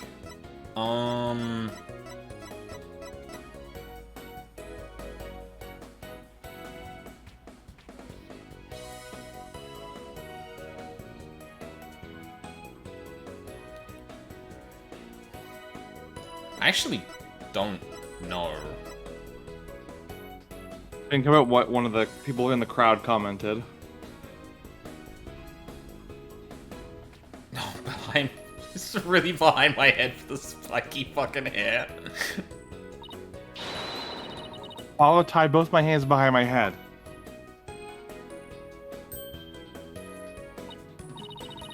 See, this makes it possible to fake the spikes on the back of Mr. Wright's head. Ah, that's such a stupid detail. I love it. Sure, but then what about the statue's arm? With both arms behind your head, you can't exactly complete the pose. Yeah, it'd be awfully hard to make the objection pose like this. Kinda am thinking you've forgotten something, Athena.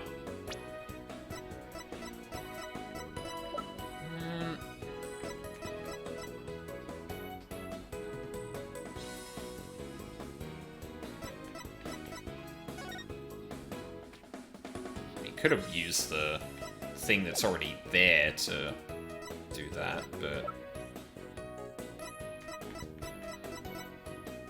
Maybe the statue?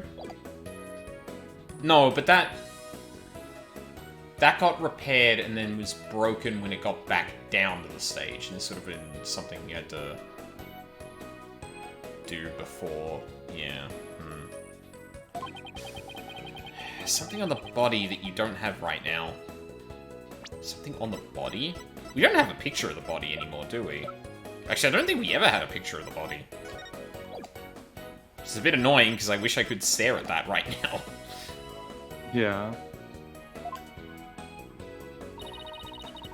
Oh, is it not?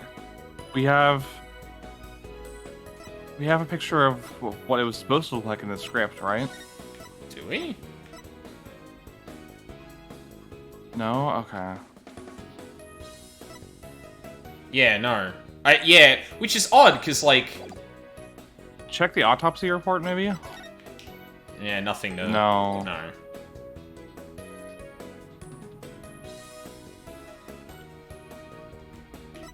Oh, it wants it... Oh, sorry, yeah, it wants us to present something. Oh, Jesus. What did the victim's body have that I don't? No, give me a sec. Yeah. I appreciate asking, though. Never played this as blind guess. Yeah, I want to kind of try and take a stab at it. Something on the body that you don't have right now. I mean, there's the arrow, but that wouldn't nearly be long enough.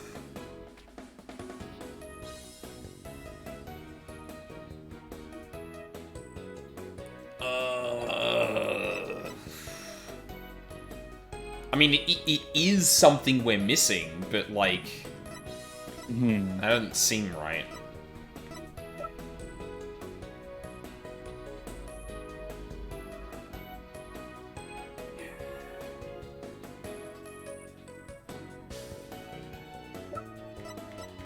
Fuck it. I'll go with the arrow and see if that makes any... Take that!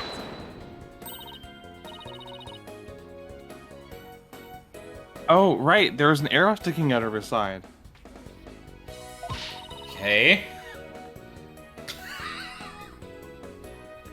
Okay, Apollo, take that thing and plunge it into my side. Mr. Police, I gave you all the clues. Shut up, Luca. Fucking... What are you, crazy? Fine, then go get some duct tape. Rapido, schnell. Alright, alright. I don't need to know other languages to know bossy when I hear it. Misogynist Apollo. The fatal arrow to the side. Spiky hair created from 2 hands. A masterpiece in the making. Now cover me with that claw. Oh, she's just holding the arrow. That is a pretty fucking big arrow. I feel like the longest arrow I've seen, you know, I did like like a brief stint of archery in high school. I feel like the longest arrow I've seen was like probably the length of my forearm and hand. I guess that's probably close enough. God, I never even considered that there might be something off with the Phoenix statue. Did we actually see the Phoenix statue at all? I don't think we did we? I don't think you did, no, because you went right into the lecture hall, and you didn't go out into the stage until after you heard the noise. And we only... Well, more my point is that we didn't see the Phoenix statue at any point, did we? No, no, you didn't. Yeah. We put back together, Clavier's statue, but we never found any of the others. It doesn't count as stabbing if it's for a demonstration. It will simply not kill me. And it's like, I will simply parry the arrow. Yeah. I'll just heal back from it. It's fine.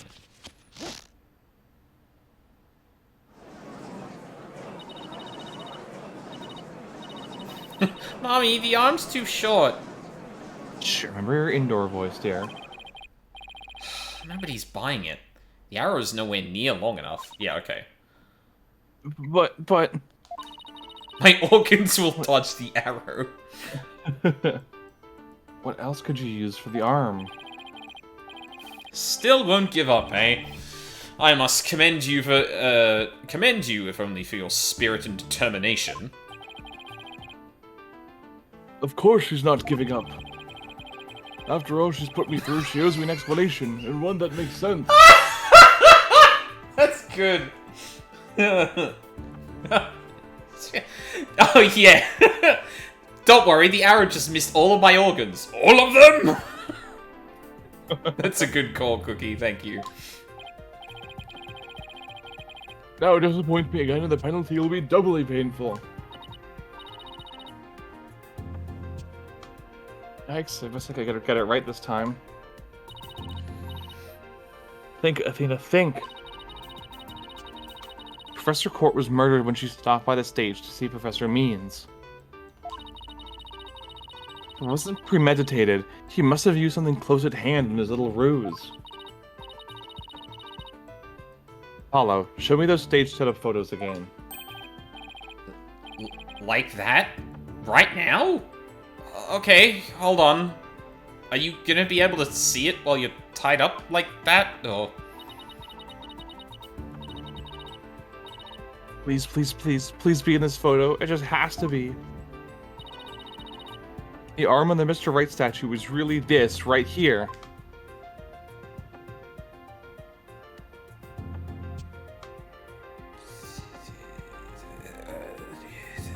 Like, it's either the staff or it's this. Well, you've got 4 HP and each mistake takes 2, so... Yeah, I know. Assuming I'm correct. The judge is such a messy bitch, he wants the goss. He lives for the goss. Exactly. Listen, I'm loves okay for drama. I'm all okay with the twisty turns and all that, but I need tea at the end of the day, and you're not gonna give me fucking vagaries and happenstance. Beholden to the gods. So the boring answer is the wood. The interesting answer is the staff, but I don't know how much I buy that it's actually the staff. Well, if it compels you, then give it a try. Take that! Got it. I know what he used for the arm on the statue, Mr. Wright. This is absurd. There is no such thing in this photo. Don't play dumb with me, Professor. It's the staff you have right there. Everyone fails except me. Jesus, he's losing his shit. Staff? This is the spear of a great legal warrior. Whatever, just hurry up and lend it to me. I fucking love this shot of court right now. This is so good. So, you know what's really funny, Worthy? What's that? When you first see Professor Means in this case, he doesn't have the staff on him. Oh no. That came to mind before, where I was like, have we ever seen him without his staff? And I'd need to go back and look at that. Thank you for confirming that, because, like, yeah, fuck. It's only the very first time you see him in the case. He doesn't have it, and then when you see him next, he has it again. And the extra funny thing is, there was a glitch in the English version of the 3DS version specifically. Oh no. That made it so that he did have his staff when you first see him. Creates a bit of a continuity error. Oh no, that's awesome. Yeah, the game just loads the wrong model for him during that first interaction with him. Holy shit, that's great. You aren't going to end this trial until I know the answer, so I can tell all the others are the stitched bitch. Yeah, exactly.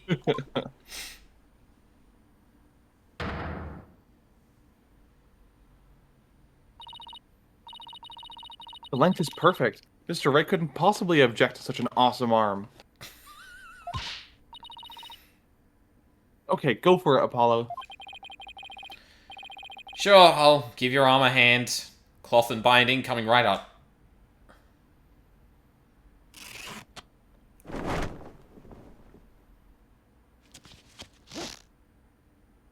Objection!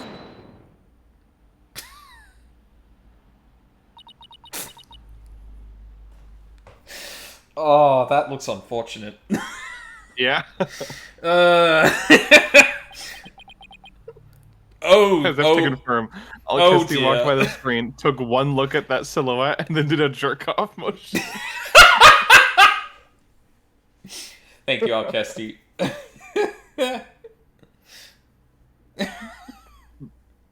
Oh my.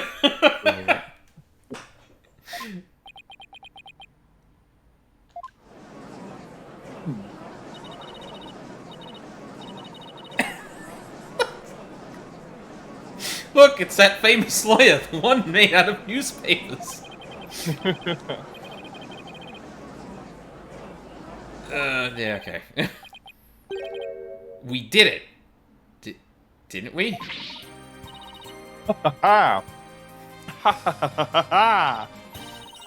Well, am I not the spitting image of the legendary Phoenix Wright?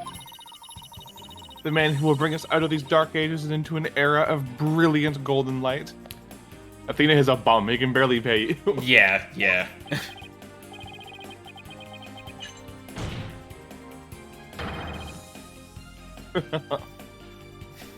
Thank you, Cookie. Golden light. All I see before me is the pink specter of a man. Ha ha ha!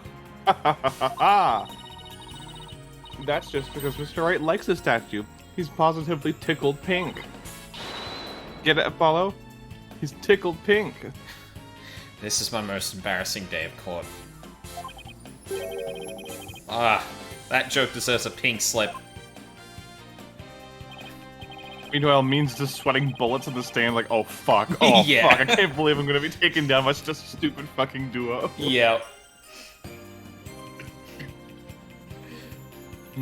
It seems the gallery is quite impressed with the defense's sharp thinking. He starts sweating off his fucking makeup and he reveals that he's doesn't actually have, like, gray skin. He's white, just not that kind of white. Yeah. He's been the using, witness. what's his name's cosmetics. LaBelle. Yeah. But the resemblance is nothing more than a coincidence. Objection! Not so fast there, Buster. Also, there is a really obvious thing we could just ask right here, right now. Where is the Phoenix Wright statue? Yeah. Where is it? So where's the Athena, shards? Athena, that man followed his situationship into law. His hair is so stupid you need to understand he's gonna give you a smoothie voucher as a bonus. Yeah. Yeah. Like, even if he earned some money beforehand, he's probably in so much debt after not working for as a lawyer for so long that, like... Girl, you're gonna be living on El Dune's noodles for a very long time. Yeah. Unfortunately for you, I can prove my theory to be more than mere coincidence. Okay, yeah, you know what, Luca? Fair enough. Jamba Juice, at least. To prove his spear was thrust into the victim, all I have to do is... Oh, it's a spear? That's what he called it. When she called it a staff, he said, no, this is a spear of justice. Oh, wait, did he actually...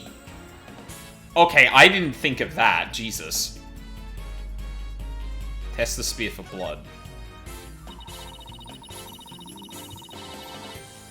We'd assumed the victim's jagged wound came from the arrow being forcibly shoved in. But if the wound was from the spear instead, then we should be able to detect traces of the victim's blood on it. Your Honor, a brief recess, if you will. By any means possible. What if I get rid of my spear? Wait, what if I burn it? Go fuck yourself.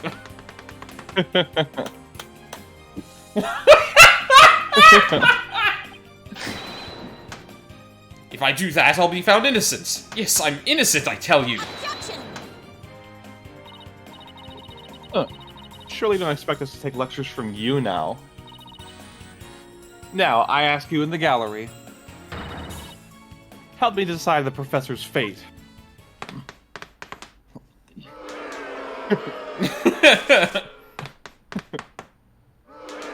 Retake bars? What the fuck?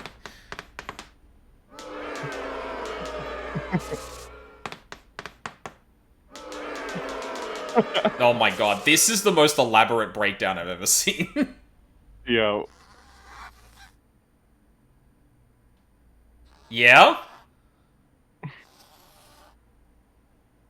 Is he gonna make a gav... Oh! Oh! Bro! Oh god. I get such weird, like, major empathic pain from seeing that. Oh! This veneer. Fucking hell. At the very beginning of this stream, I talked about the fact that I, like teeth and eye stuff I just can't deal with. Oh my god. Ugh. Ugh. Holy shit. Oh. Yeah, so in the Japanese version, he writes the first 3 strokes of the kanji for guilty, and that doesn't translate very well, so they just had him write G instead.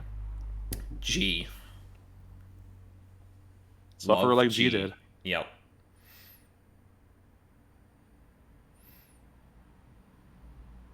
Look, he just walked up beside me and said G-Force?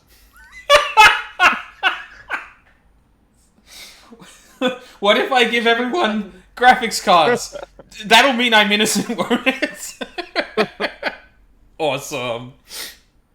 Oh. Hi, Cassie Bits. How's it going? This stream's sponsored by GeForce. Is that Nvidia? I don't think I want to be sponsored by that. I think she was talking about the hamster movie, or the guinea pig movie, rather. What? What is? I don't think I've ever heard of that before. What? Is that a thing? Yeah, the live-action CG hybrid movie starring talking guinea pigs. Sorry, Cruft. I need to get rid of you. They're spies. What? They're spies. Yeah, there's 5. What the fuck? What? Huh? I have so many questions. Hold on. Let me get this on stream. GeForce Now is NVIDIA Cloud Gaming, Lamal. Oh. Fuck you, NVIDIA.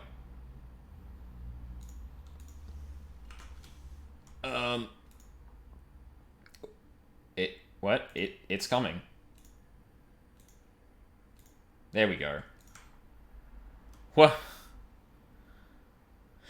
I don't know why, but when I looked at this initially, I was like, this reminds me of the, this could have been it's not even the actual poster for the Cats and Dogs movie, where, like, they're all sentient and, like, fighting a war or some shit.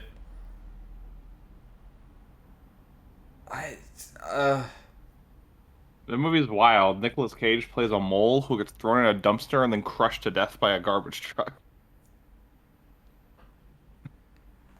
Okay! Of course the hamster has mascara. But, yeah, I mean, listen, how else are you meant to know that girl? They also make, like, weird racial jokes about her. What? And sexual. Racial and sexual, thank you, Hunt. She leads on 2 guinea pigs at the same time. What? I mean... leads on the 2 other male guinea pigs Uh-huh. that she works with. Yeah. Yeah, she, like... That's literally her thing, is she can't choose. Ah, right. Remember? Right, yeah, I remember. You remember? Like the like sexist or whatever, or sex jokes, I could, like, yeah, okay, of course, because women, right? But, like, what about the racist joke? How? Wait, did they choose, Is it because she's white? Latina accent? I Yeah, she's like Latina, and they make like jokes about it. Like they make her say like stereotypical shit. Oh my god. Oh. What are you saying? I just see his hands on his Yeah, I mean, okay, well, and at first I was curious, but now I want to scrub that from my memory. Anyway, means go to a fucking dentist. Jesus. Prosecutor Blackwell, what has become of our witness, Aristotle Means? It is as Sykes Dono suspected. Blood was detected on his staff. Damn, he just stabbed her in the middle of the stage with a fuck. It's like the opposite of that rock meme Mina posted earlier.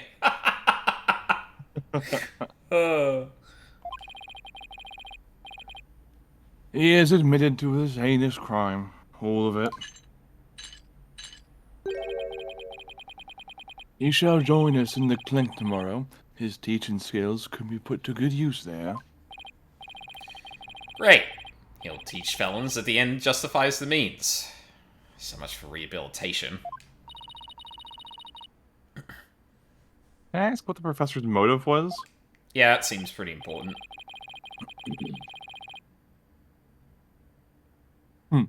I could barely make out a word he said on account of his shattered teeth.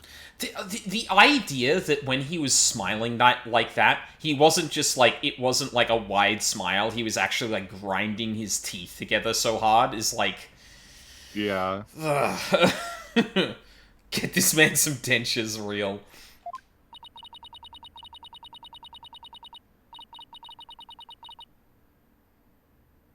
One of Blackwell's fellow inmates was once a surgeon. Why not a former dentist, too? I eventually had him put pen to paper. It turns out Professor Means was the one taking bribes. Oh. The victim had suspected him after a report from the class snitch. That led her to question him at length the day of the killing, right there on that stage. The result, the heinous crime that was brought before this court. A fool like Newman had come to know of the script's contents via the victim's note. Oh, okay. It seems he came up with a plan to stab the victim with her own hole in order to make the killing look like the one in the script and thus frame the defendant. Yes, I love Taka. Taka's Yeah. the best. He's the best. Absolutely.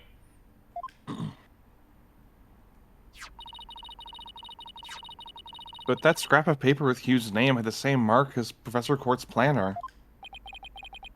Yes, about that. Those planners are bestowed upon all students graduating at the top of their class. Really? So then... Indeed, once upon a time, Professor Means was also awarded the same notebook. The handwriting is being analyzed now, but like as not, the scraps belong to him. This too was evidence of the bribery scheme the victim had obtained. I'm kind of disappointed we didn't go over more of this during the actual case. Yeah, it's weird that it feels kind of tacked on as an epilogue here. Especially when, like, the philosophy of the two professors really seems to be the core conflict. Like, you would think that the big thrust of this whole thing is to talk about the people who, seeing the dark age of the law, see this by any means necessary thing, and those who don't, and the clash between them. But, like, it was just, like, well, I guess the pretext for the rest of the mystery, and that's about it. It's honestly kind of disappointing. Yeah, it's odd. They don't really care about wrapping up those plot threads. Yeah. It's kind of like, not so much tying them off as it is like snipping them together. Yeah. Know that Constance Court was clean, and that only Aristotle Means took the bribes. To think a professor would murder a colleague then try to pin it on a student. If this is the dark age of the law, then we can only hope that a brighter future awaits. And the first step is to hand down my verdict for a promising young lady.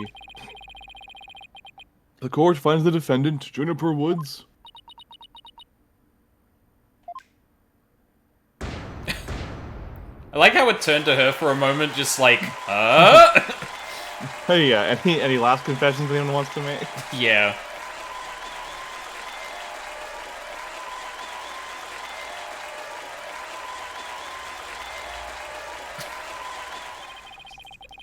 Fucking stone-faced judge with the goddamn confetti gets me every time. I don't know why. I wish you all the best on your road to becoming a courtroom judge. I would always get worried he'd declare them guilty anyway. You know what? You're not wrong.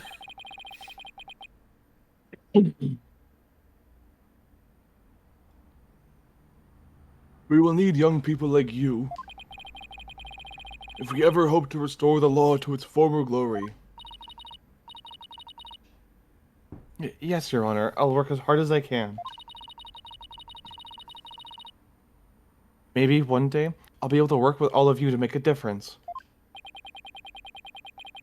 Proudly serve Professor Court's memory.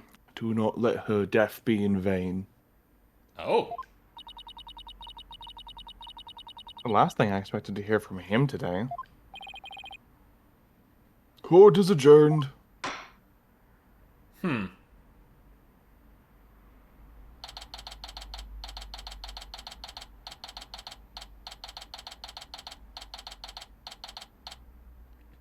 Yeah. I wonder why...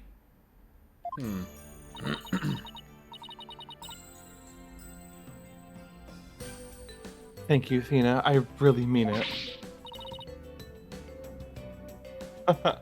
It was nothing, really. I can take the biggest tangled mess of a case and unravel it just like that. I don't know. You look pretty wound up at the end. Literally and figuratively.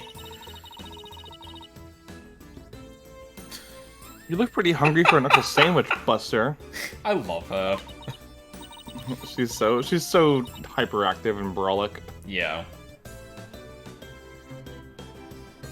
I I wanted to thank you too, Apollo. Don't mention it. The way you were always there for Thena when she was in a bind. And at the detention center, where your smile gave me hope when there was none. Oh my god. Okay, Steph has just sent me an incredible image. Yep.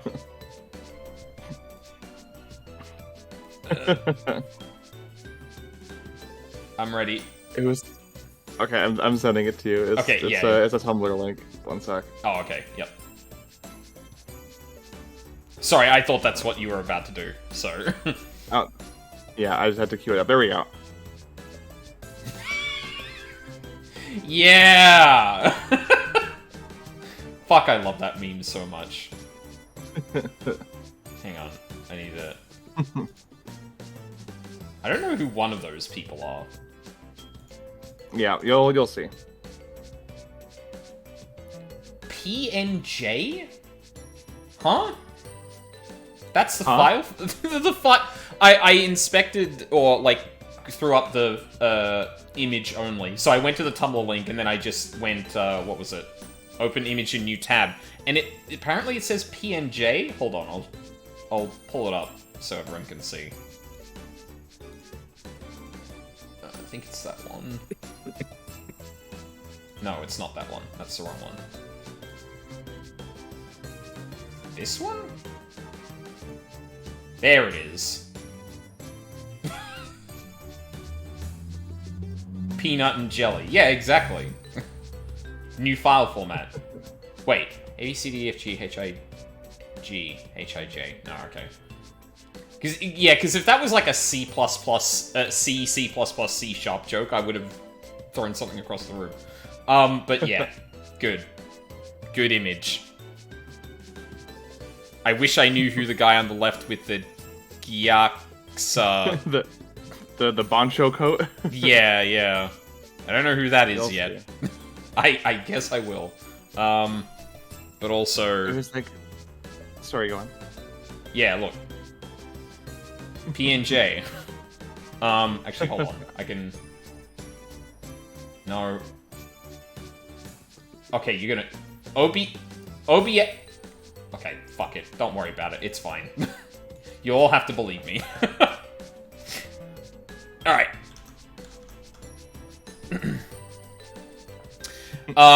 Yeah. This is like... This is... Like, it's giving forced hetero. I'm sorry. Yeah, it's odd. Yeah. It's odd. I think you're an absolutely amazing person. She's right there. Athena's right there. Just look to the left a little bit. Yeah, the woman who actually did all the work, like, is just gonna ignore that. Who shrugged off a mental breakdown to save you? Yeah, literally. We have to give Apollo a love interest or people will think he's gay. Oh, that's true. Can't have people thinking that.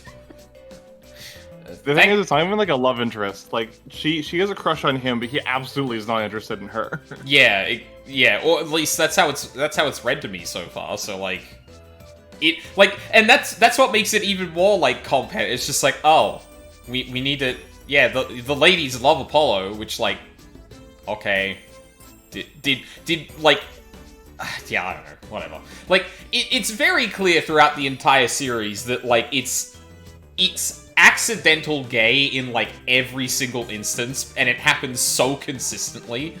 It's the thing I always remember Jazz said ages ago, where it's like, what is it? Like, men writing more believable, accidentally writing more believable relationships between men instead of women because misogyny or something like that. It's just like, yeah like, every other relationship in this is far more believable than the one it is explicitly focusing on here.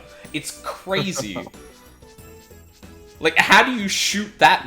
Oh, well, I asked that, but then fucking Bayonetta 3 happened. Thanks, Juniper. That means a lot to me. I still have lots of work to do, and I can't wait until we see you on the judges' bench. I promise you, I'll get there someday. We all have our albatrosses! That's why until that day, I'll... Oh.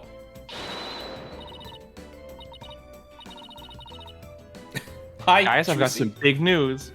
I mean, this is huge. Oh, am I interrupting something? Damn, that girl just knitted like 10 feet of 10 feet of material with just hearts on it. No, it's okay. I think. So what's the big news? The school festival. It was supposed to have been canceled after what happened, but... We just got a call. In memory of Professor Constance Court, who worked so hard to make it happen. The festival is being extended one extra day until tomorrow. Really? Alright.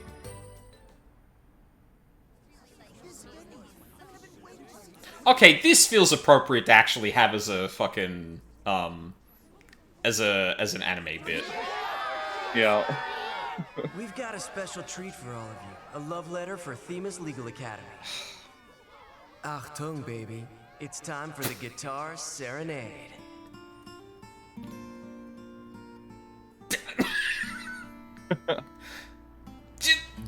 Shove it left! Just a little! God. I hate to break it to you, Juniper, you're dressed like his fucking mom. Yeah, yeah. Well, I mean, he doesn't know that. No, but... In fact, I don't, yeah, like, that's happening, and Phoenix sees that, and he's like, oh, that, that's unfortunate. And then the guitar caught fire again. Yeah, exactly. He actually finds her very attractive when she's dressed like his mom. Moving on. Wow, that was so much fun. School festivals are amazing. I think you and Robin are getting a little carried away. Ah, your singing voice, Juniper. It could melt my heart. Option 2. Hello? Mr. Rice, thank you for that training seminar. Just remember, the objection pose is all about attitude. Oh, and congrats on your mock trial win. Although, Robin, Robin had you for a while there. You did it. He did it. He's not an idiot. Yep. Only a little bit of an idiot. Only a little. Yeah, he won the scripted mock trial. Though, to be fair, it did favor the prosecution, and he still managed to win. So he's sure got some... He did, yeah. He's sure got some lawyer grit in there, despite his faked grades. Incorrect, that I have an eidetic memory, and this just literally matched the case, so... I did, didn't I? But I'm just glad we're back to how we used to be, thanks to Athena. And you know what? I think I'll stick with becoming a prosecutor after all. I'm gonna make up for my mock trial loss by winning the real deals in court. Mock trial loss? What loss?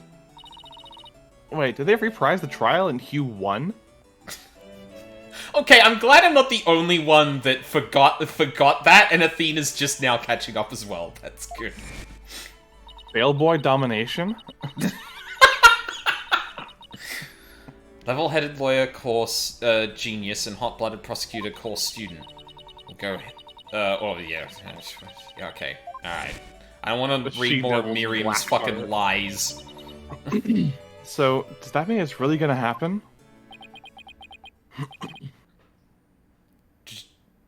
Juniper, there's something I've been wanting to say to you. Huh? Oh, is he gonna do what I think he is? Pearl just runs in from nowhere. Juniper, can we still be friends? You know, best friends like we've always been. Huh? Best friends? Are you gonna profess your love for Juniper when you won the mock trial? You should know that was... It was bullshit. Me and Athena, the same being. No. Oh, girl. Yeah, they're both gay. Yeah. No. No. Oh, that's O'Connor. Yeah. Sorry. No, I was going to confess that I'm not a genius and that I'm really 25 years old. But you already dragged it out of me during the trial. Whoops. Listen, Hugh. You too, Robin. Miriam. Huh? Bring? Yeah, awesome. Me too. Miriam's got this tactical espionage action stuff down to a science. And I thought that making that voice was a mistake.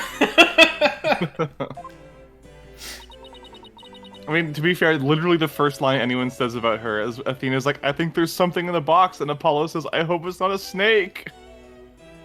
Did I make the voice before then? I don't actually remember. No, because she didn't speak until after that. Oh, right, yeah. Okay, maybe I was a bit more prompted, but fuck it. I'm still claiming that. I've been thinking. It's up to us to put an end to the Dark Age of the Law if we can. Let's all work together to usher in a new age where winning only results from the truth. Did we find out what Juniper's occupation was in the first case? No. Okay, She was just Athena's friend. right. And the end never justifies the means. Count me in. I wouldn't have it any other way.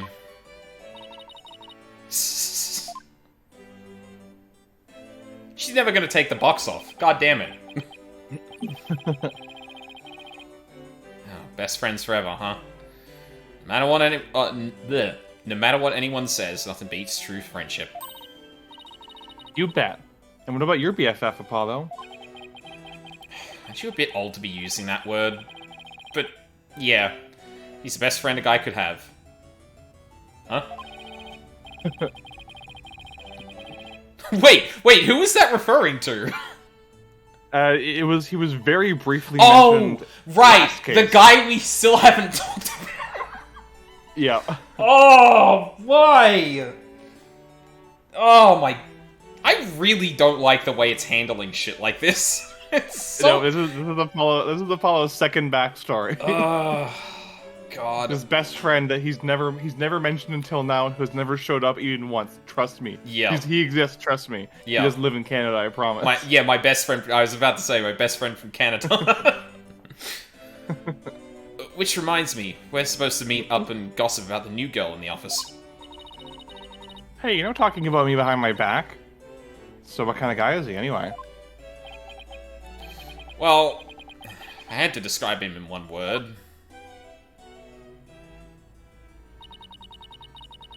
And so, after some slight arm twisting, Apollo promised to bring me to meet his friend. Unfortunately, that promise was never meant to be fulfilled. For not long after, their friendship was mercilessly severed by fate.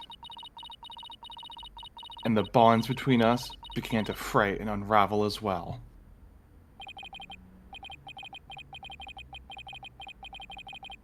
Alright, sorry, but I'll be taking a leave of absence. Even now, those words continue to ring in my ears.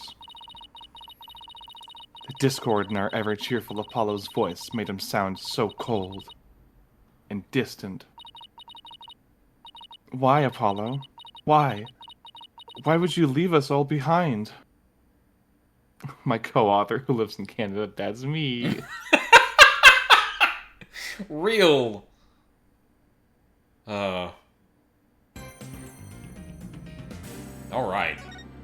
We did it. You saved the case. Yep. The cosmic turnabout. Yep. Okay. You want to poke your head in and see what that's all about? Yeah, sure. We've got a bit more time than that. Do you want to, like, actually take a fair stab at it, or? Sure, we can take a shot at it if you like. Yeah. I don't think we need to do hard and fast, like, Unless you prefer to stop here, but... No, we can do a bit more. Okay, sweet.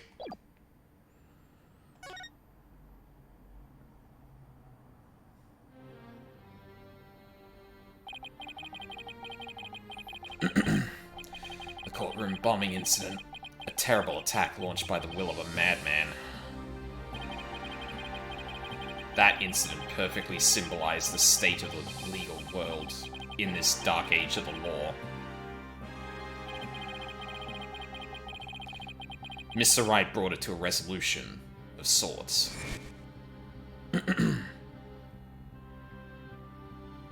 What in the Danganronpa? Ted Tonate was discovered to be the one responsible for the bombing.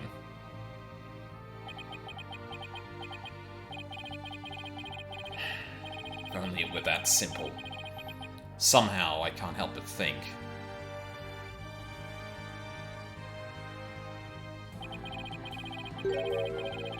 That there's a darker influence at work. One that's lurking in the shadows, waiting.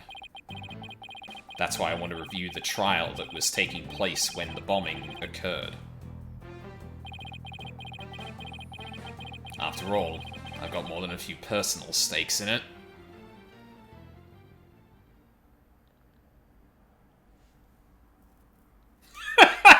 Yeah. Yeah. Ted Tonate's, Ted Tonate is a name.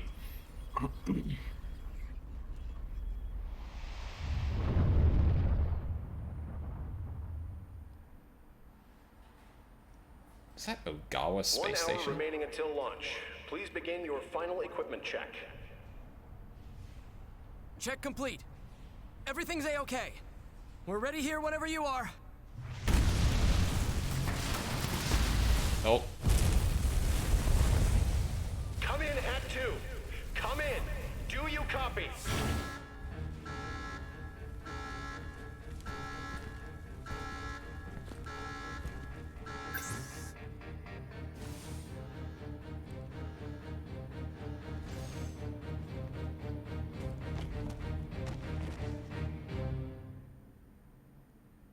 Don't say it.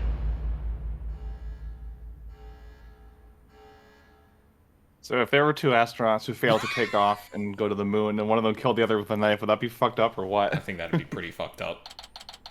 Certainly suspicious. Jumping right to the trial. Damn. Okay. So, is this one immediately? I need to remember the timeline of this again. So, is this just before the first case? So this is the case that was happening when the bomb went off in the first case. Right. So I can finally reveal the chronological order of this game. Cool. It goes 2, 3, or sorry, 2 DLC, 3, the first half of 4, 1, the second half of 4, then 5. Why? Jesus Christ. It's so fucking stupid. Oh my god. Why? Holy shit. That's... yeah, no wonder I'm having trouble actually, like, piecing together what the fuck is going on. It's because the... oh, man. Okay. Time for another trial to begin. But this one is different.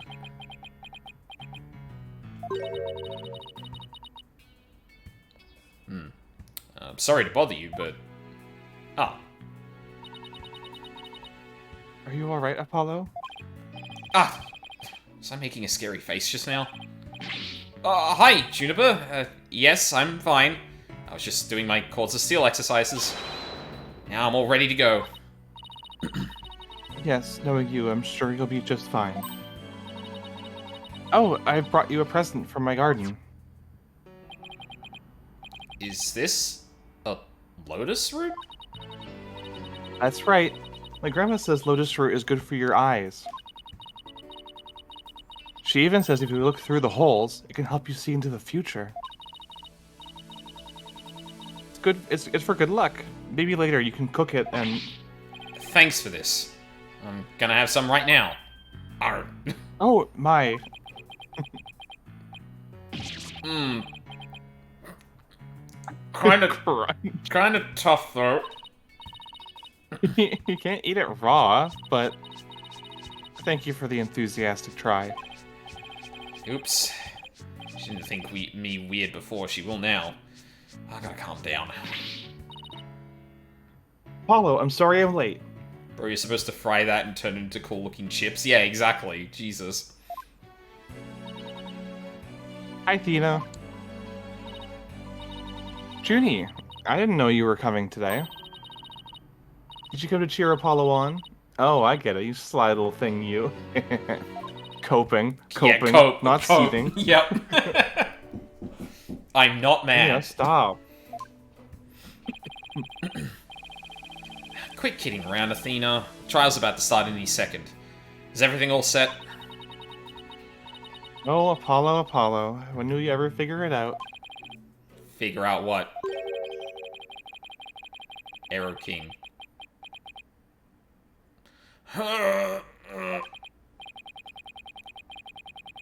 Wow, that was the longest sigh I've ever heard.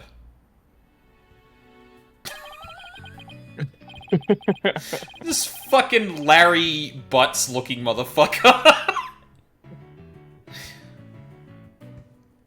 No. No. Shut up. Shut up.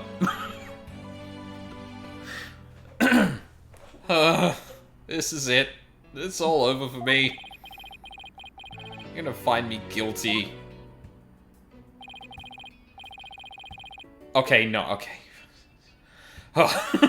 The opening line was exactly the same, and I'm like, you've got to be fucking joking. This motherfucker is not an astronaut now. Shut up. This is our client, one Mr. Solomon Sol Starbuck. He's a very famous astronaut who happens to be an acquaintance of mine. Yeah, you wouldn't know it right now, but he's usually a very upbeat and driven person. You changed the name of that space center. I saw that in the fucking clip, you asshole. Larry Butts in space. Is this the... Did they just give him a Larry Butts? Like, Jesus. Oh my god. Scene of the crime this time happened to be the Cosmos Space Center. Back in high school, my best friend and I went there almost a little too much. But that's where we met. Oh, it's not him. Okay. That's where we met Mr. Starbuck. We'd ask about space travel, and he'd launch into story after story with so much passion. Back in those days, the man was 100% my hero.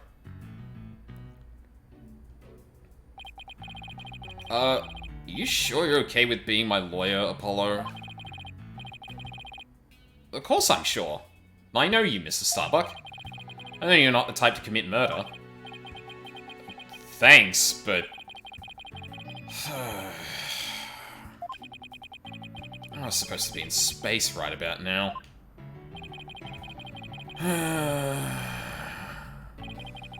Okay. Jesus Christ, man. He's so depressed. Almost seems like an act. The launch getting called off must have been a huge shock. I'll probably never get the chance to go into space again. Don't say that. Don't stop believing. Besides, you just have to go into space again. Yeah, I don't think I could face Clay in the afterlife if I just rotted away in a cell. Hey, Taryn, I can't believe he was murdered. I mean, he was such a promising astronaut under your command. I have a question probably for later, but we'll keep going for now. Yeah, he was a good guy. Always there to pick me up when I was down.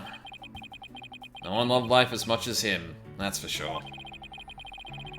He was always so full of energy, telling me, "You're fine, Mr. Starbuck." How could something like this happen to a guy like him, huh? Never seen Mr. Starbuck so down.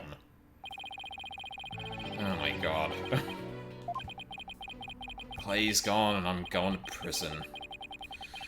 I wish I could burn up like a shooting star right now. Mr. Starbuck, you'll be fine. Ah! What is it? What's with the yelling? I'll get to the bottom of this today. You'll see. Alright, I'm actually going to look at the court record now. Cause of death, stabbing. The victim was discovered on the 3rd floor.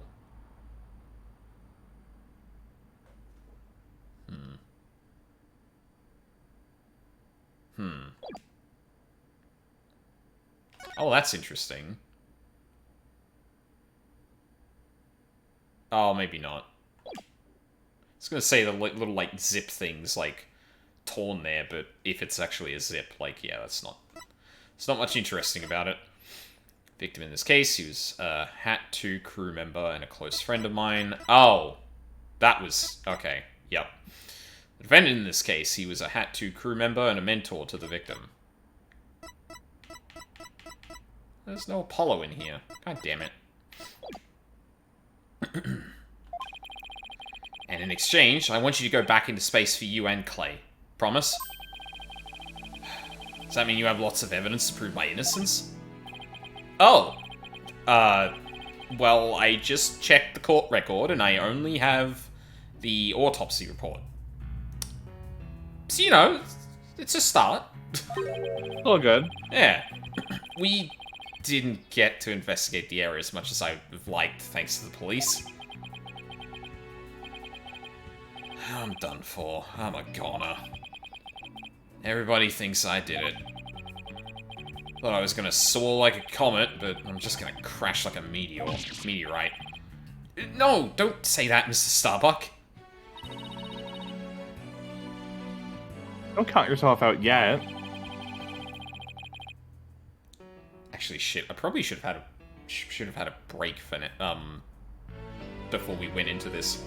That's fine. We can just go for a little bit longer and then call it there, just so that we don't get too deep into this case. Okay. The court-only cases kind of flow better if you do them in as few goes as possible. Just because there's less you have to remember, kind of.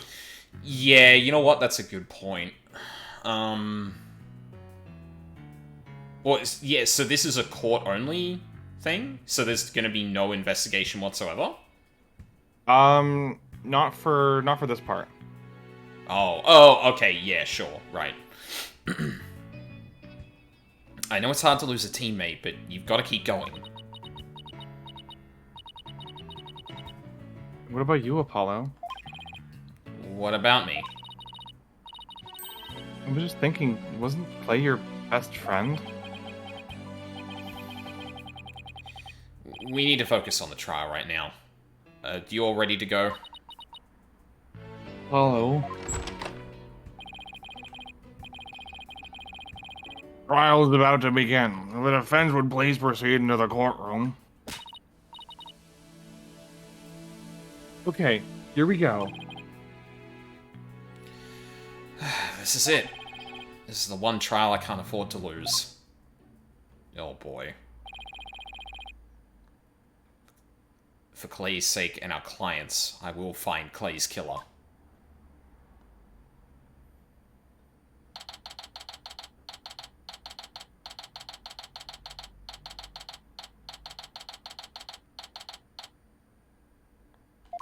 Minutes to 10.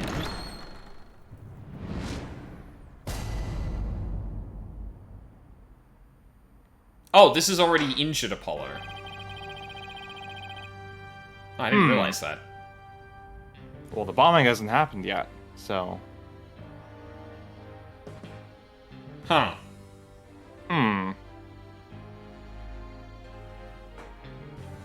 Anyway, not gonna think too hard about that. Yeah, one. no, I was giving you... Yeah, go. Court is now in session for the trial of Solomon Starbuck. Oh, he's wearing Clay's coat in that thing, isn't he? Fuck. Wow, they really they really created that character out of whole cloth and then just went, yeah, and he's so important to Apollo that he picks up his coat like fucking Bardock takes his bandana with the blood of his friends and ties it to his head. Like, Jesus Christ. Yeah. Oh, or maybe it's just... Huh. The defense is ready, Your Honor. Excuse me, Mr. Justice? Yes, Your Honor? What happened to your eye? I'm fine. The defense is ready, Your Honor. Cool. Are you sure? I don't... Do you see me slamming my desk, Your Honor? I'm fine, Your Honor. The defense is ready. I'm sorry, Your Honor. Apollo's trying to contain the ancient dragon spirit inside him. God. He's been like this since yesterday. He keeps insisting it's just a sigh. I suppose it's something he doesn't want to discuss. Maybe he's entering a touchy age. At 20-something?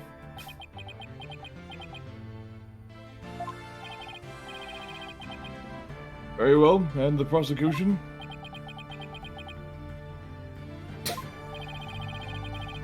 Prosecution appears to be ready as well. Silence.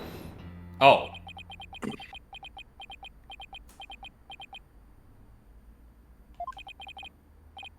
Not yet. I'm not quite ready yet. Huh. Hmm? Oh. Ah! Right from the get-go this time. Wow, okay. Oh, Jesus Serious, Christ. Simon. Prosecution is now ready. Yeah. The round began and he immediately installed, like... If they ever put Blackwell in a fighting game, it would be so cool if that was his playstyle. Yeah, He has absolutely. like godlike sword normals, but they're hampered by the chain until you can use a super to break it, and then he gets like the cool like full screen slashes. Yeah, yeah. Well, it didn't take him long this time. What's up with Blackwell? Now then, I shall give the opening statement. Silence.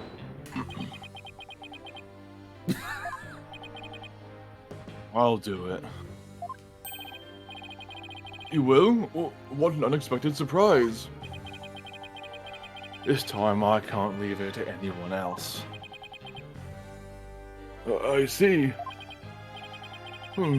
Something is off with the two of you today.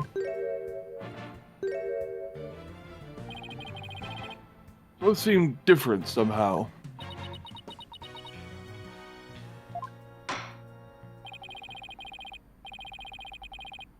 Very well, Prosecutor Blackwell. Your opening statement, if you would. It was just yesterday.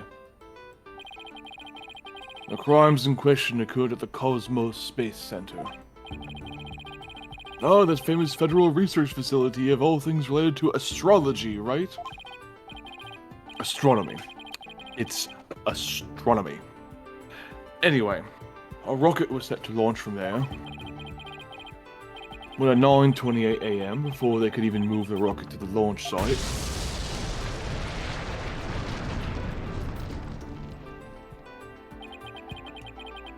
few explosive devices were detonated and the launch was cancelled. My word, 2 bombs? How dreadful. The defendant in today's trial is charged with both the bombing and with murder.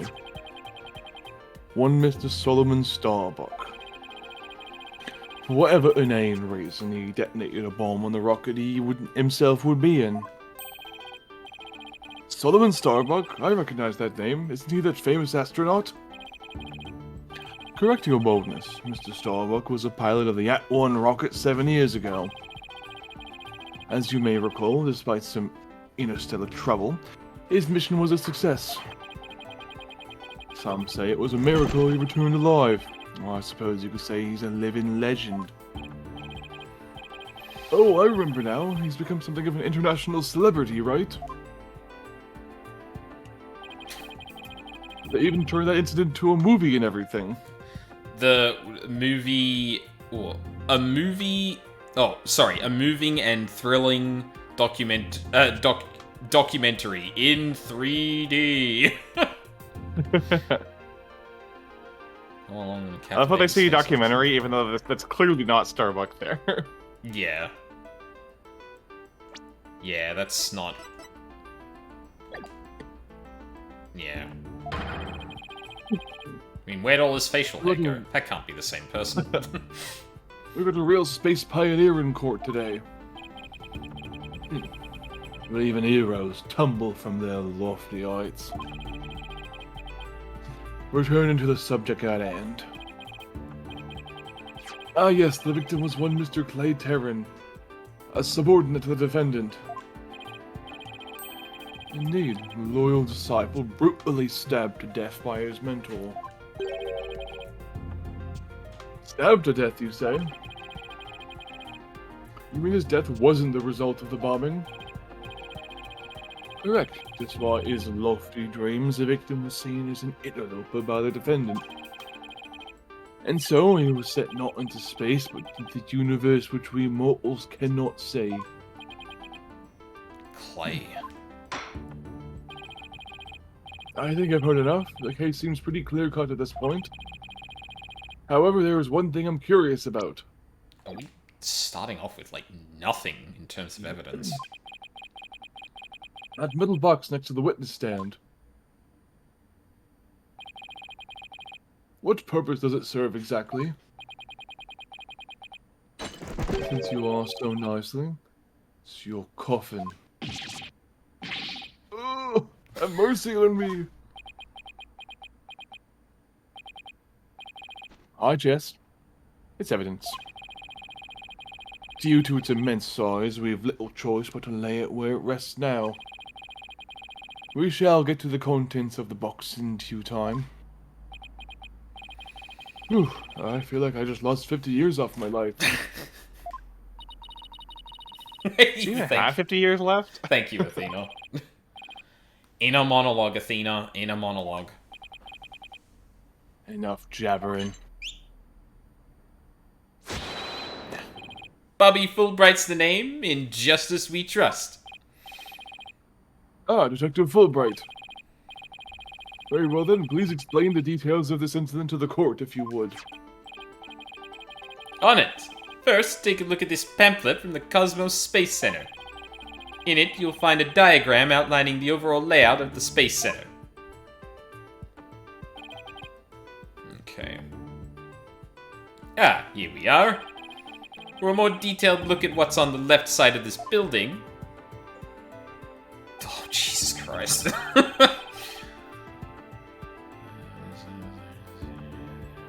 Okay.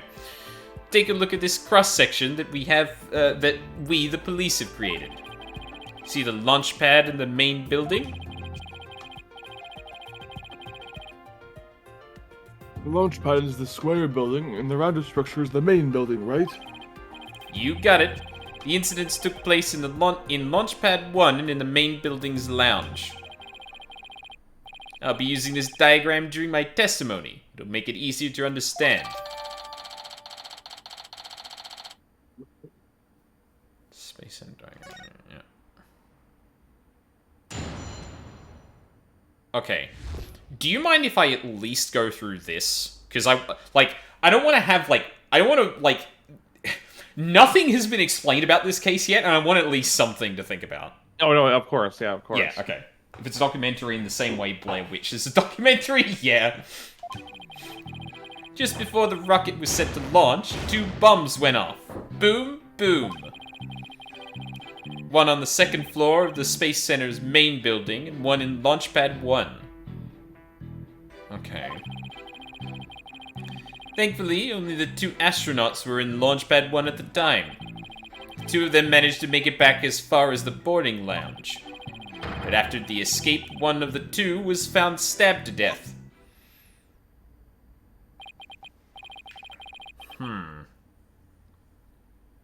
A murder on top of a bombing. Detective, the victim was already dead by the time you arrived at the lounge, correct? Yep. Thinking he'd sabotage the bombing, the defendant killed him right there in the rocket. Okay, so before the bombs went off. Yeah, right. But that's like too convenient. Just look at this tragic photo. Yeah. Oh my, is that a knife in the victim's chest? Yes, Your Honor. It's the knife that cruelly ended this young man's dreams. We couldn't get any prints off it, though, because the defendant was in his spacesuit. Yeah, that makes sense. Victim's blood was found on its blade, but no fingerprints could be lifted. By the way, Detective Fulbright, why are the victim's helmet and right glove absent in this photograph? We had to remove them to identify him, Your Honor. I personally removed his glove during the investigation. We had to get his fingerprints to confirm his identity, after all.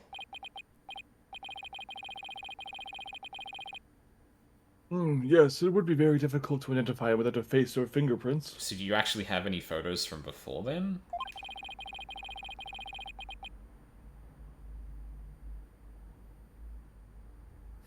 Now, there's just one more thing I'd like to inquire about. What's this round thing next to the victim in this photo?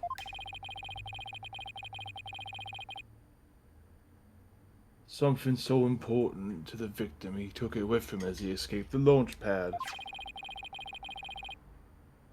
A capsule that apparently contains asteroid samples.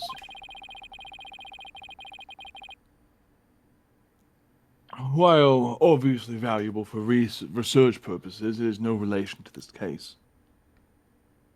It has a relation to the case. Just like the fucking Ron Howard interruption. It did.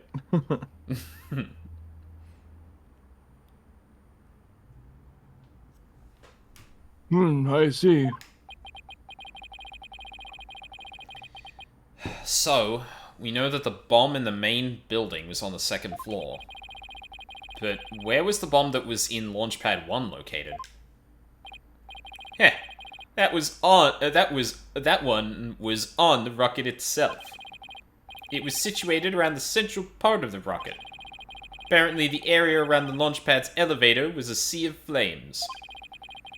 I would like to submit this diagram report into the record.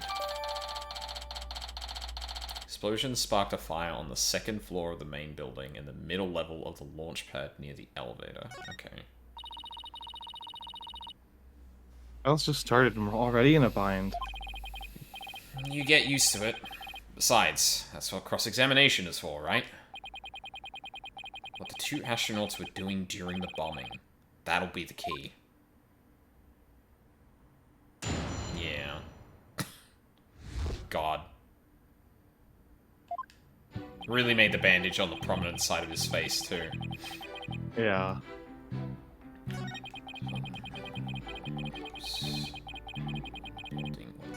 One. Oh. Thankfully, only the two astronauts were in Launchpad 1 at the time.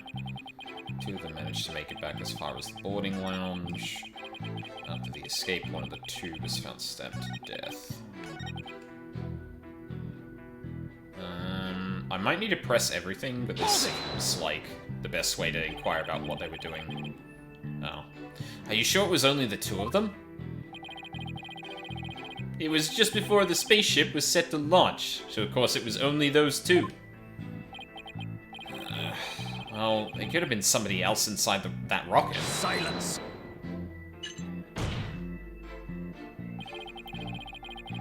The notion of a third party in Launchpad 1 is utterly absurd. Just to enter the area from the lounge,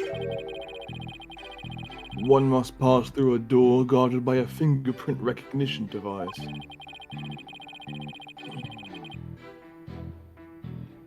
And allow me to say up front that there are precious few with the clearance to do so. A fingerprint recognition device that sounds as futuristic and complex as a space center. Actually, it's not as amazing as you think, Your Honor. Take a look at this photo. Look at this photograph. I don't know, that looks pretty futuristic to me.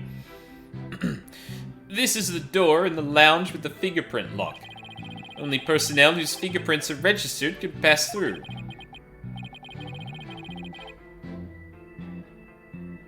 I see. This is very different from what I had in mind. What did he have in mind? And is there a record of the number of people that passed through that door yesterday? Yes, there were only 3. The defendant, the victim, and...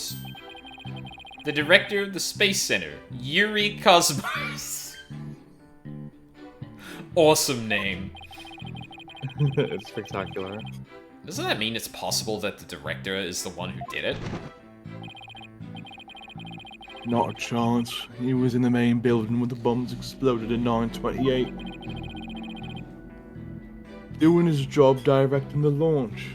I mean, the second bomb, like, if the aim was to actually kill Clay or something, the bomb on the second floor was feels like it would have been a bit more deliberate to set it up so there's an alibi. But I don't know too much about the rest of the case yet, so... Besides having an alibi, he has no motive for committing these senseless acts. He has a point. I guess the director can't be considered a suspect then. Biometric door lock operated by fingerprint recognition. Only the defendant, the victim, and the Space Center director had access.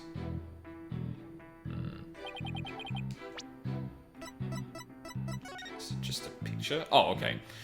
Only the prints of Director Cosmos, Starbuck, and Terran are authorized. An independent security company manages the usage records. Backup power allows it to function even when the power goes out. Attempts to use attempts to use print recognition also recorded via security camera. Wow, that's actually like a lot more closer to how you'd set up something like that than previous kind of attempts at this. That's Yeah, no interesting. kidding. Okay, well, maybe let's start from the start. Just before the rocket was set to launch. Hold it! Okay. How powerful were the explosions? Well, the one in the main building wasn't strong enough to bring the place down. But the room it went off in was burned black. Thankfully, nobody was hurt. Due in large part, of course, to me stepping up to lead the evacuation. Wait, what? Wait, what were you doing there in the first place, Detective Fulbright? Ha ha ha! I'm Bobby Fulbright, hero of justice. Doesn't that explain it enough? He really is not going to explain. I'll be there whenever, wherever and whenever people need my help. I go to the other side of the world, or even the edge of the universe. I'm not sure he knows how far that actually is. His brother is called Yowie Thanky Cookie. But I guess I'll leave that one alone. Yowie Cosmos. Yeah. Admirable decision, Justice Dono. Huh? What did he decide? Anyway, could you describe what it was like at the Space Center at that time? The bomb cut the power to the central bank of elevators in the third floor lounge. There we go. It was pitch black in there, I tell you. However, the security cameras and whatnot were running on emergency backup. And how did the evacuation go? I immediately and heroically whisked people down to the Space Center's basement shelter.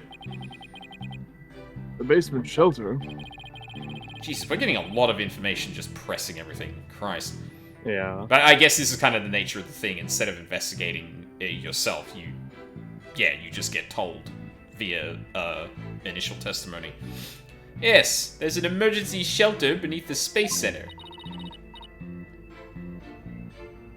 An emergency shelter, huh? Oh, here it is. It's at the bottom of the diagram. Oh my god, I know who I just realized who I should voice Solomon as. Yeah, who's that? Always sighing. Zap Brannigan? An odd Kip, proximity yeah. to Zap Brannigan. That's perfect. Yeah.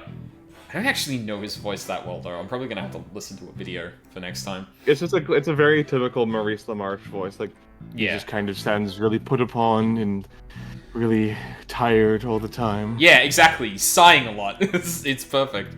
Yeah. It's Okay. like Brain from Picking the Brain, but like turn up the exasperation by like 10%. You know what? Yeah, that's good. Yep. The Space Center is pretty impressive to have its own shelter. I mean, honestly, that's probably a safety precaution. I'm dealing a lot with fire codes and stuff like that recently, and yeah, in buildings like this, you probably would just like dedicated shelter space or something like that because shit can go really badly. Like that makes a lot of sense. Bombs went off despite tight security. Police officers and riot police who had been standing by gave the evacuation instructions. Wow, police even more useless than usual.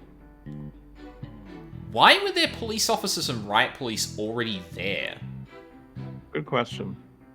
What the fuck? See, I actually kind of love like the setup for this case because it does leave you immediately with so many questions. Yeah,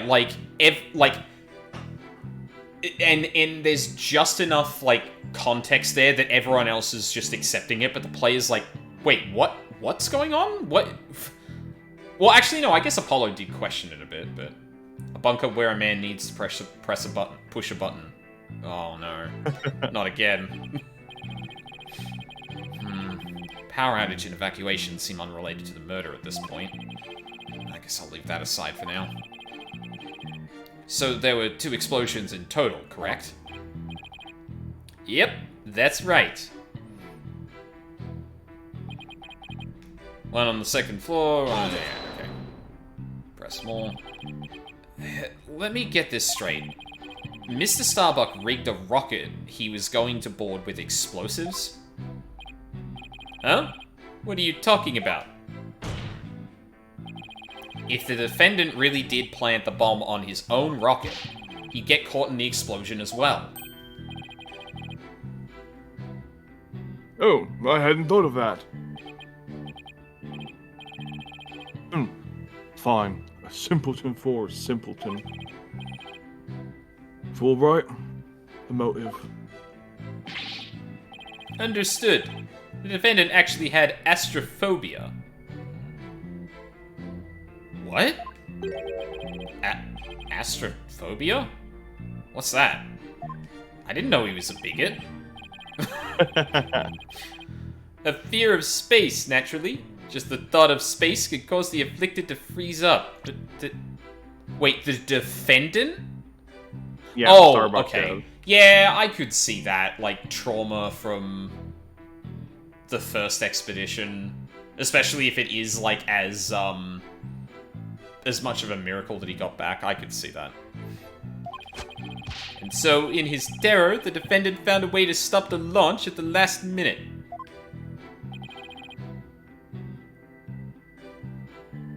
So it wasn't premeditated? But then how did a bomb go off on the 2nd floor? No, that's bullshit. That's absurd. Unfortunately for you, we have evidence. Take a look at these. These are sugar tablets. What are they? These anti-anxiety tablets were found among the defendant's possessions. Apparently, he was taking them in secret to quell his fears. There were a multitude of problems with the rocket Mr. Starbuck rode 7 years ago. Rumor has it, it threatened to crash a number of times as well. That was, of course, very traumatic for Mr. Starbuck. Objection! But that doesn't mean he goes so far as to blow up his own shit. Silence.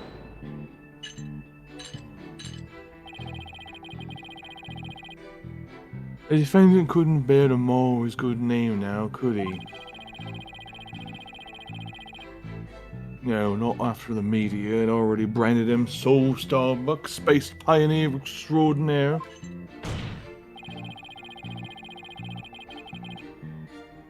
Given these conditions, the defendant could hardly run away like some base mutt.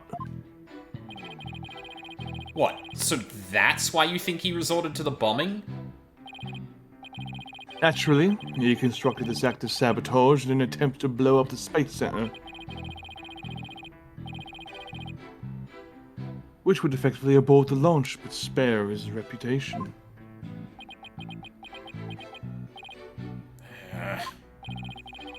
Now I'm sure you understand why we have to bring justice down on this atrocious criminal. Yeah, something about that still doesn't line up, because it feels a bit too much like, oh, at the last minute he managed to blow up a rocket, which is like, okay, first off, fucking how? Second of all, why did the explosion on the second floor happen? Yeah. That speaks to premeditation, but yeah, we're obviously avoiding that for now. Yeah, and I wouldn't expect it to do that, because, like, this is set up for actually asking those questions later on. Two of them managed to make it back to as far as the boarding lounge. So, while it would appear that the pair barely escaped with their lives, in actuality, one of them had already been murdered inside the rocket. That's the angle the prosecution wants to push, correct? You got it. In fact, that's what I've been trying to say this whole time. If the victim had been alive, he would have, for sure, tried to stop the bombing.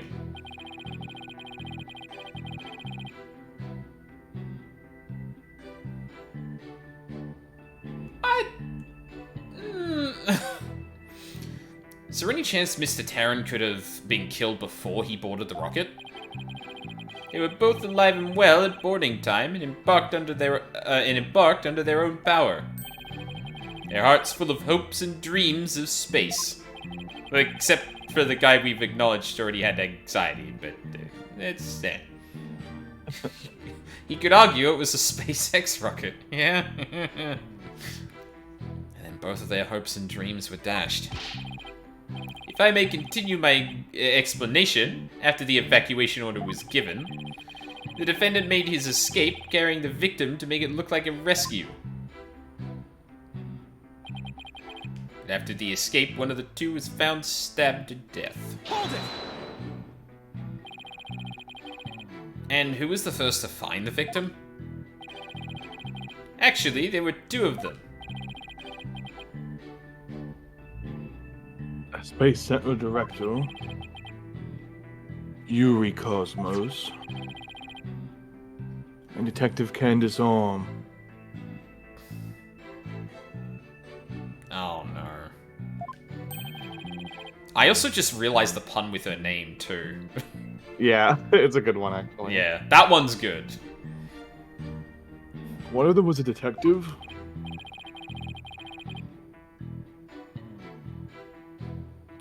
Yep, Detective Arm specializes in bombings, you see. She and the director were ordering the evacuation following the explosions. They were also worried about the astronauts, so they hurried over to the boarding lounge. That's when they discovered the victim along with the defendant. But wasn't the elevator out? How did they manage to get up? Two witnesses, huh? One of them is a detective. I doubt either one would have anything to say that would help me. And also, for then... Now, correct me if I'm wrong, Candace was then killed, correct? Was that... Wait, Yes. who was the victim in the first case? Was that Candace? It was Candace. It was Candace. Yeah, okay, right. I was remembering that correctly. So the morbid thing is, Candace was already dead, and in that case there. Yeah.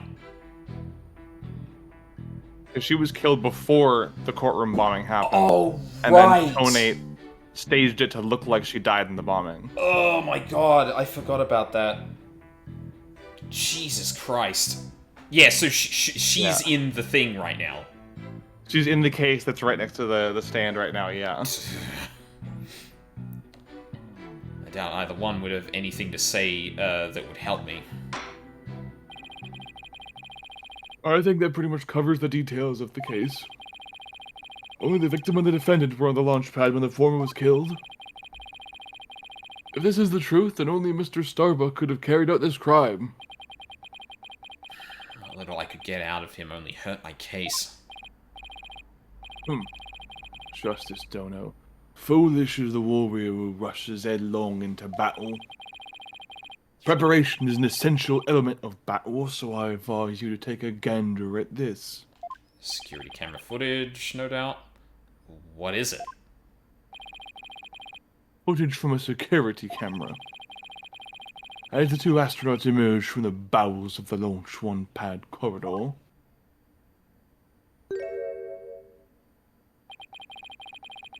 the Borden Lounge security camera captured their desperate escape. Can't actually see who's who here. And there's no knife in either of them.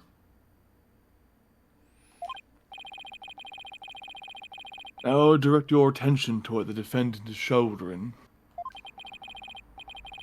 which you can see is none other than the lifeless body of the victim. What?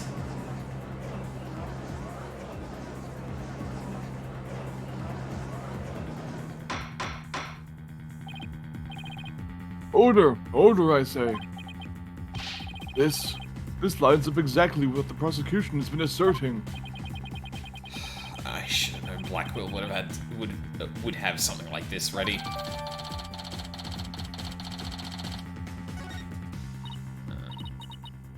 Apollo. Now, one sec, I'm looking at the footage.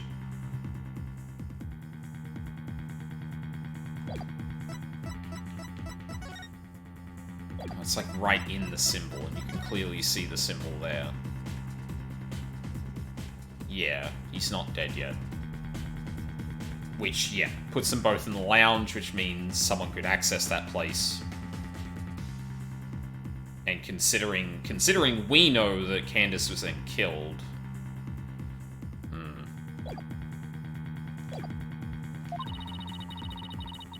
How exactly did they determine Clay was already gone in that footage? Ah, I see what you mean. Whether Clay was still alive at this point is pretty crucial. Yeah, it could have been stabbed post mortem too. Your Honor, please take another look at that footage. Isn't it possible that Mr. Terran was still alive here and that Mr. Starbuck was helping him? I believe you're right. One man carrying the other to safety. What a beautiful expression of friendship. Silence. Just guys being dudes. Perhaps that's what it looks like to a one-eyed hothead and a dotard. But it only makes sense if it's the victim's dead body. What do you mean? All right, explain it to Justice Dono.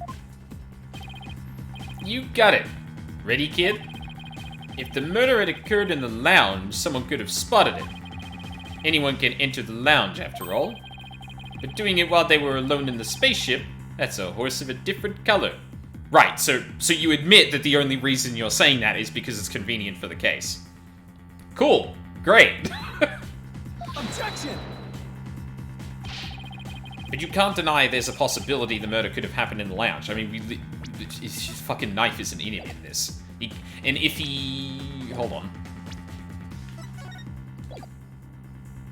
Cause of death was stabbing.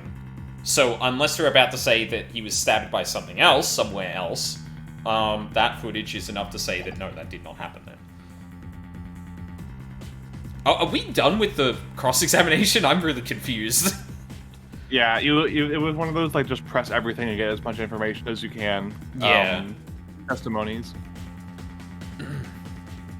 Yeah, could have happened in the lounge. All that video shows is a man helping his fellow astronaut out. Silence.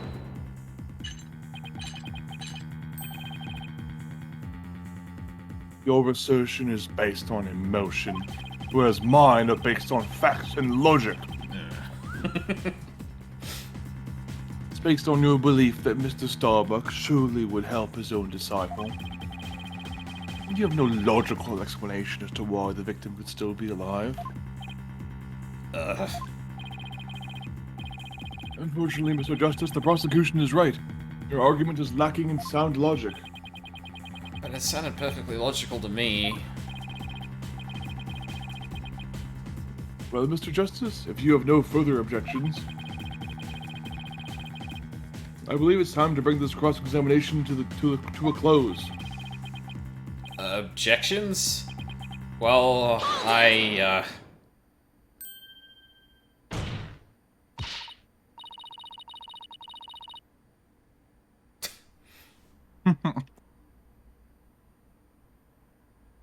Your Honor, a timeout, please. yeah. Real. I call T. I call T. Yep. Your Honor, The nap defense time, requests a little please. time to.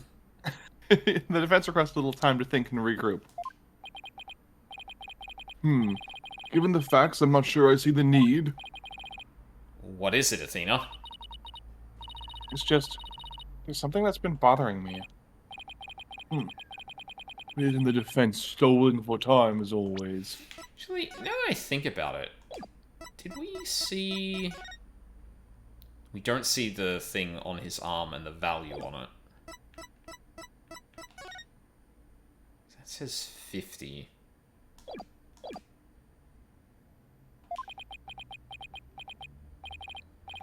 Very well. I'm feeling generous. You may have a small measure of time. Yes. That was it. You have 5 seconds. 5 seconds. 4. After that, I declare this cross-examination to be closed and a verdict to be rendered. Your boldness, raise your gavel eye. It's time for a countdown. Oh! Ready? We don't have time. Spit it out, Athena. Only 3 more seconds.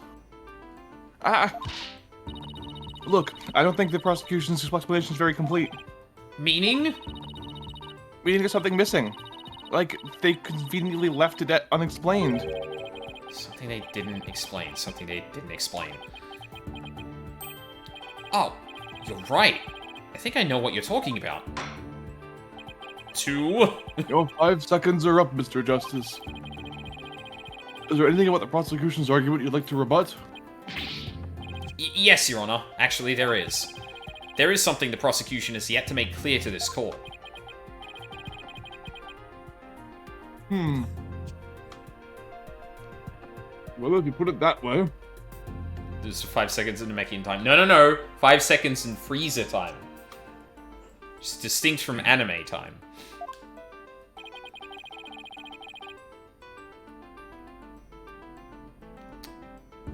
What is it that the prosecution has failed to explain? Well, I think he touched on the motive, but yeah, why the body was moved? Why would he move someone he already stabbed? They have failed to explain why Mr. Starbuck would bother bringing the body back at all. If the defendant wanted to kill the victim, why didn't he just leave his body in the rocket? Why go through the trouble of bringing him all the way back to the boarding lounge? Oh, that's true. I don't think we've heard the prosecution's thoughts on that yet. That's because they have none, Your Honor. After all, how does one explain something so illogical?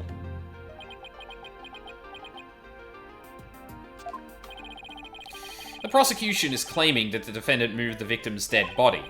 But what if the entire premise of that argument is wrong? Let's hear your theory, Mr. Justice. The defense proposes that the defendant didn't kill the victim. He was helping him. Oh, Jesus.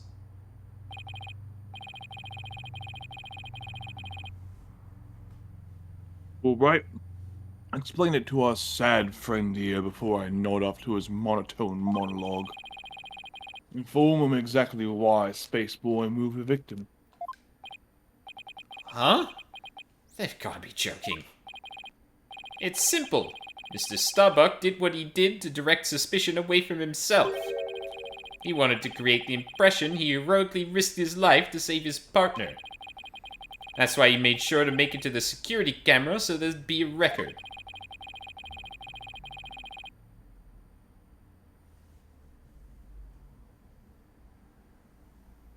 At the very least, he appears to have achieved success with you and the old man. Ah.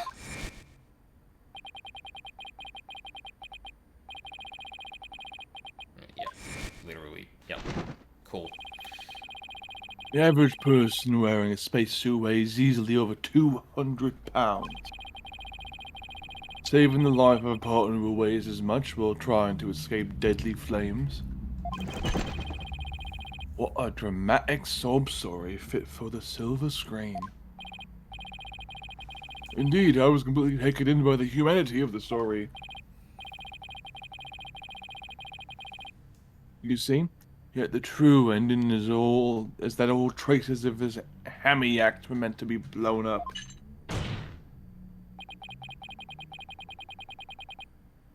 Yes, and now we arrive at the thrilling conclusion.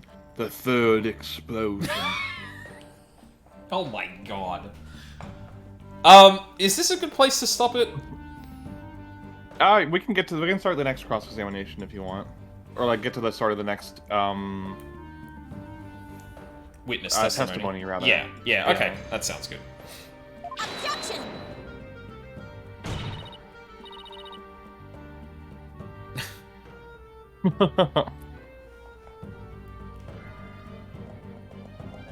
What are you talking about? There was no third plane. God. But also, they haven't mentioned a third explosion. Like, why the fuck? God. Indeed, you are correct. What? That's thanks to Detective Arm. It was she who identified and secured the bomb. However, it doesn't change the fact that the third bomb was discovered in the lounge. Okay, but that makes even less sense then. What?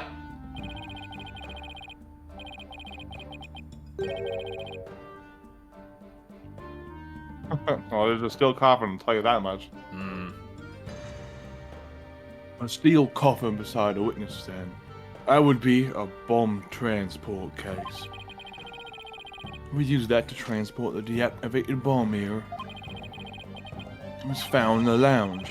A bomb in the form of a most distasteful toy. Oh yeah, it really is. What? On the second floor of the main building, one in the launch pad, and one in the lounge. The defendant planned to set off 3 fireworks displays. Fortunately, the third was discovered before it could be detonated. For had it not, the victim's body and other vital evidence surely would have been immolated. Objection! Yeah! Before you utter a word, know that the evidence supports me. Ugh. It's like he's reading my mind. As it is still undergoing forensic investigation, I do not have the evidence on hand. However, know that a peculiar item was found in one of Mr. Starbuck's pockets. Specifically, a bomb detonation switch. You found what? I suspect the defendant had no time to destroy such damning evidence. There was no time. There was absolutely no time. There never There is. was no time at all. When the Space Center director and Detective Arm stumbled across the murder. So he fought to hide it in his pocket. Feeble brain that he is. Oh. Mr. Starbuck would never do anything like that. Ah!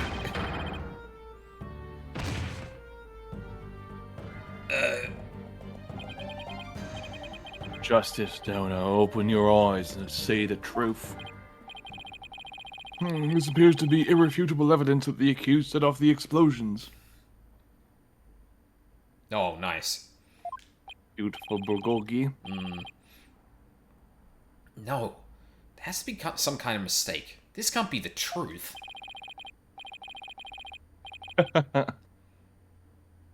I love Blackwell. I'm a lesbian, but Blackwell can fucking get it.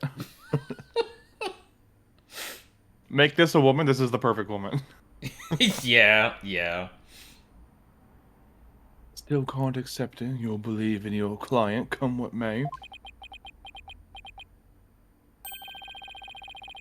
Why don't you cross-examine the defendant himself? This has got to be a trap.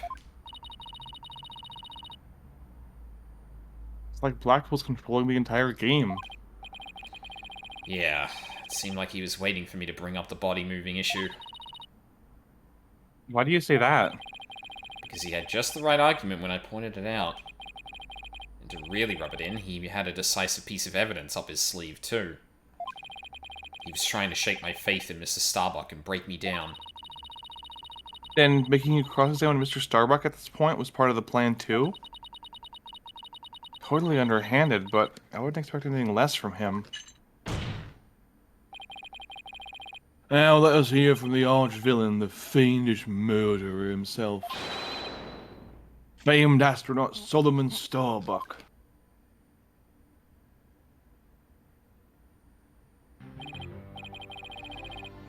Witness your name and occupation, please.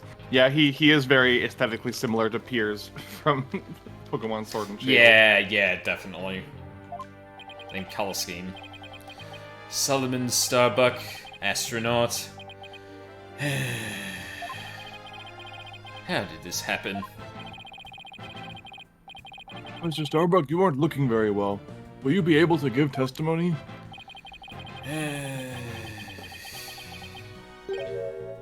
No.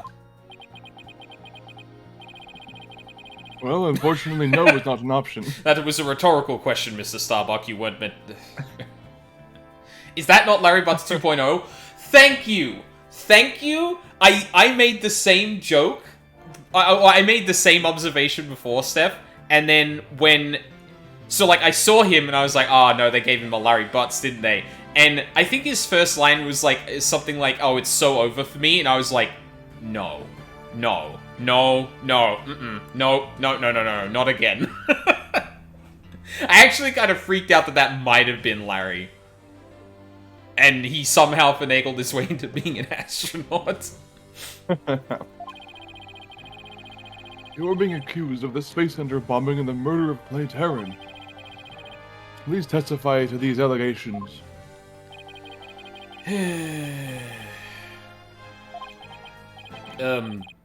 Mind if I take this suit off? It's getting really heavy. Silence. Not the weight of the suit that you feel, but of your sins. Prepare to carry that weight for the rest of your life. You're gonna carry that weight. Banish me to the moon. I don't care anymore. The suit stays on. This... Wow, that was super negative. Is he gonna be alright up there? He'll be fine, I think. As long as he doesn't totally give up and say he did it, that is. You know what? This is probably a good place to stop. Like, because I imagine this is right before it, and yeah, this would be a good line to pick back up on. Save, thank you.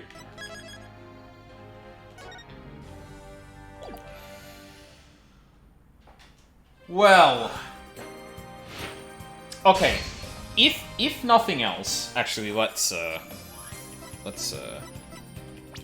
jump out back to the title. If nothing else, the fact that it has been a bit of a ride to get here does set us up with some information beforehand that's interesting to know, like what is about to transpire during this trial. And also establishing things about, like, Candace and the bombing that are important to know later on, because, you know, suddenly Ted Tonate's name comes to mind as, well, you know, he was brought in as a witness, but was actually the one that killed Candace. Yeah. He set off the bomb in the courtroom to then, yeah. Which then makes me think, okay, did we actually establish why Ted killed Candace? He had a side hustle of swapping out bombs that he disarmed for replicas and then selling the real ones in the black market. And she caught him in the process of replacing a bomb used in a trial, which was this trial. Yeah. For a fake so that he could sell it. And he panicked and beat her over the head with a bomb. Okay. So, probably not involved with the space station bombing. Or the space center bombing. Well, we don't know. We don't know that. Yeah, we don't know. Well, let me rephrase that. Nothing about what we've seen so far. Well, there is a reasonable explanation he may not have been involved with it because Candace caught him doing something else. Yeah. Also, sorry, Steffi. He hit her with a replica, not with the actual active bomb. Yeah. Yeah, that was a whole thing. Thankfully, he wasn't that dumb because yeah. Whoa. That would have the way that case ends. He's just like, bam. Second bomb that goes off in court. Yeah, I'm gonna have to go back and watch Case 1 again. Like, that's the only problem I see with doing it in this order, is like... And it's funny, because, like, I feel like the game over-repeats things that happen in the immediate past, but doesn't over a long period of time. And for this it makes sense, because, like, you want to let the player... You want the realization to slowly fall on the player that, oh, this is the case we heard about. But then there's, like, details of, like, well, hang on a minute, does that mean Ted Tonate was involved in the Space Center bombing? And questions that raise up from that could potentially be answered by stuff in Case 1, but that was, you know, 3 cases ago. And in my case, 4, because we did the special episode in between. Yeah. Yeah, it's just... It picks some odd... its decision-making in terms of that kind of stuff is a bit odd to me, but at the same time... Ted Tonate, I have personal beef with you and your name. Yep, fair. It's one of the more inelegant puns in the game, that's for sure. Yeah. Like, can disarm. That's great. Ted Tonate? Alright. Yeah, it's just the tonate that's just like, oh, okay, I understand what this is. Like, before you even, like, say it. Because often it's saying it or, like, actually reading it that does the thing. And yeah, can disarm just feels like it rolls off the tongue a bit better than, yeah, Ted Tonate. Yeah. Like, the best Ace Attorney pun names are the ones that could actually be names. Yeah. Oh, you sent another thing. Okay, hold on. One more thing before we wrap up. Steph sent me that one, too. Good. Awesome. It's an example of Simon's mastery over psychological trickery. Hold on. Let me get it on screen. I think it's this one. Yes. Guilty people say what? What? No further questions, Your Honor. It does feel a bit like that sometimes. Like, he's obviously a bit more cerebral with it, but it does very much feel like that. Or at least I could believe he would do that to someone like Fulbright. Or that he has, in fact, done that to Fulbright at some point.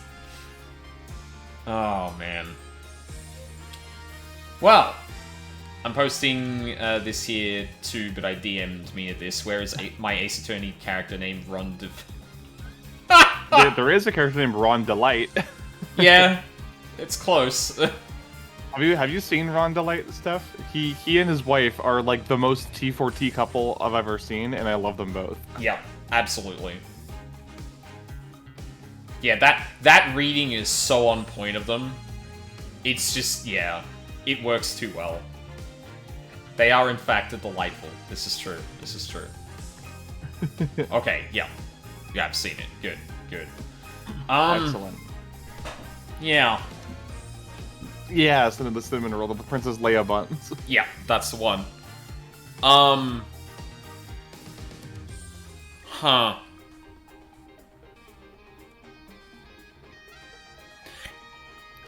One thing I will say about, like, the broader story being told here, and outside of the stuff I've already talked about with, like, weirdness around Phoenix and stuff like that, and him just barging in and whatnot, and how that affects, like, character writing and stuff, it does feel like we very clumsily got to this point.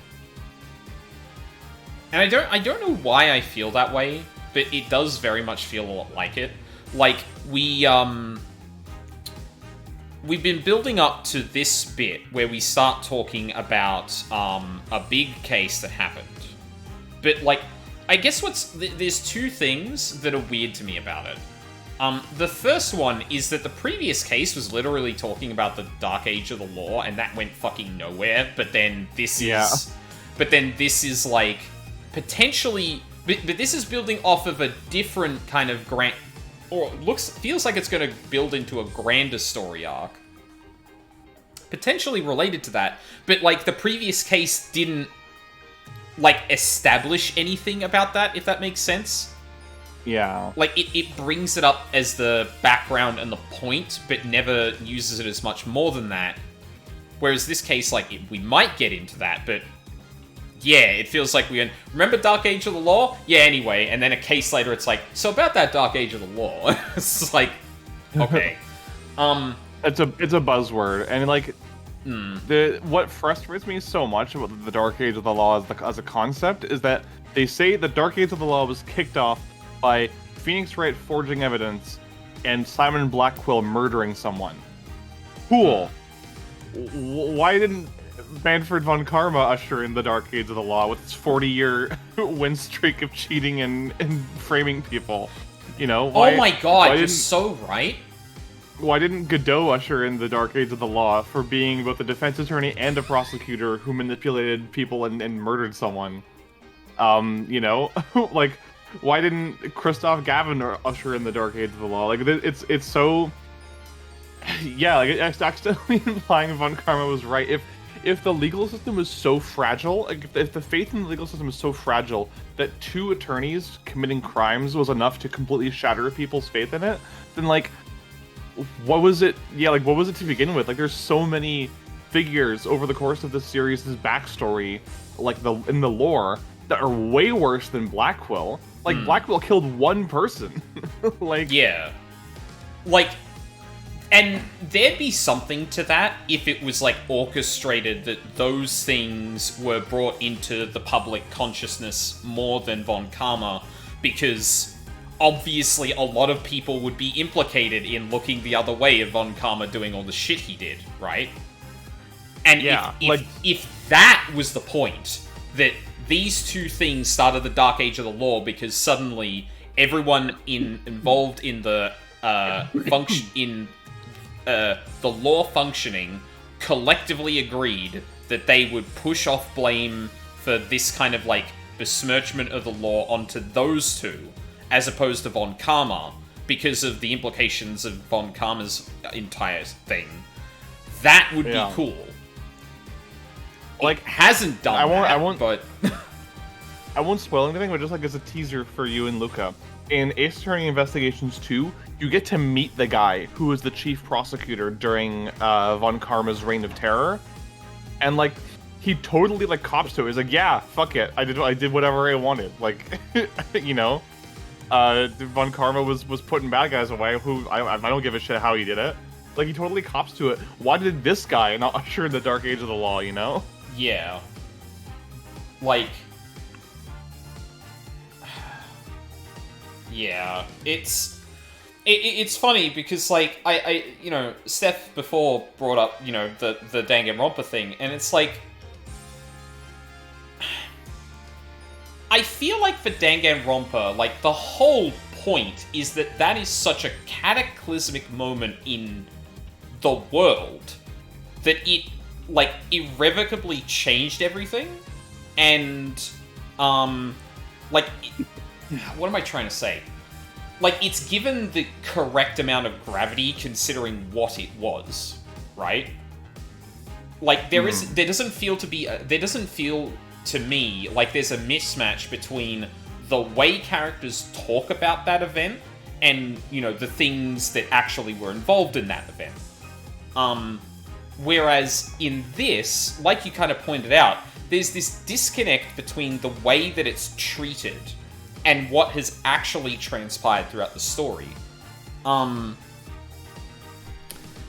like, then to, like, just... It feels like it's admitting its window dressing when it brings it up in the last case. So even if it does bring it up in this case and the next case too, because there's a fifth one if I remember correctly, I'm gonna be looking at it like, well, why? Like, we could have established so much of the things you wanted to talk about in the rest of these cases in case 3, but we just didn't. And, you know, for whatever reason that might be, like time constraints or whatever, like, or making case 3 too long. Which also, by the way, it still has a bad thing in it. That was probably one of the best case 3s, now that I think about it. Yeah. As, like, the gender fuckery aside, like, I love the characters of this case a lot. They're extremely fun. And especially the bit surrounding how Means actually executed the whole thing, just relying on a whole bunch of things that were stated at the very start that you may or may not have noticed.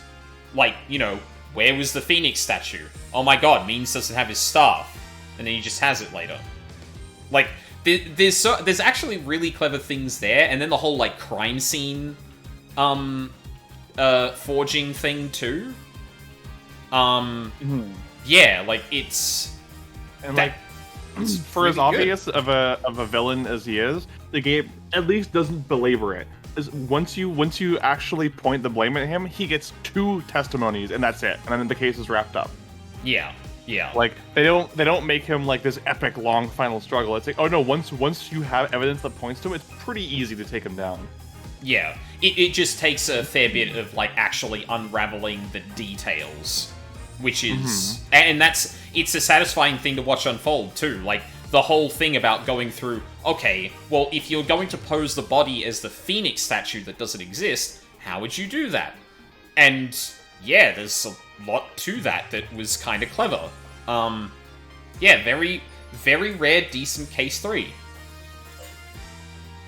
Yeah, because, like, it's Danganronpa... I need to go back and look at Danganronpa 1's case 3. Because I think that's... It's bad. It's the cardboard robot one. Yeah, no, yeah. Yeah, and then Danganronpa 2's case 3 is bad. V3's case 3 is bad. V3's case 3 has, like, the reveal of the killer's motive in V3's case 3 almost got me to stop playing that game, and I was playing it for review. I was about to give up on a payday. That pissed me off. I remember you said that.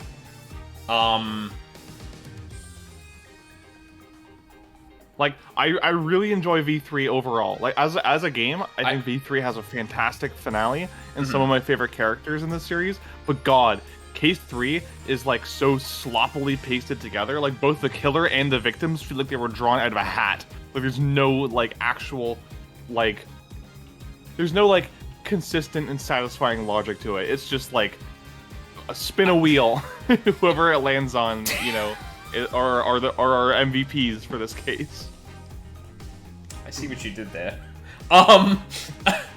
Sorry, yeah, there are people in chat who have not played Danganronpa 2 and 3. I don't want to focus on that too much. Yeah, I want to get away from that. My only thing was, like, I think I would actually have to have a look at V3, because if I'm remembering it correctly, yes, I think I agree. I don't think I hate it as much as 2's Case 3, though. But that honestly, that is probably a me thing, and I cannot talk about that. I think until... both of them. I think both of them are like a me thing and a you thing, specifically because of the characters that are involved in each one. Yeah, like I don't know if I've ever talked to you about Danganronpa 2's Case 3 to you, Mina, but yeah, like that. We've discussed it before. Yeah, it is. Have we? Yeah. I think at least once. Yeah, I think it was during Paradise Killer. Oh, maybe we did. Yeah. I might. You know what? We can talk about this afterward. But yeah, then Ace Attorney 1's Case 3 is that's not. Oh fuck! What is Case 3 in Ace Attorney 1?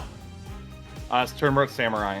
It's like mostly fine. It's just way too long, and the witnesses are so annoying because you get like the back-to-back double whammy of Goldbag and then Hackins. Yeah, it's yeah. like both of these are belligerent, rude, and extremely disrespectful witnesses, and it just grates on you. Honestly, I didn't mind that.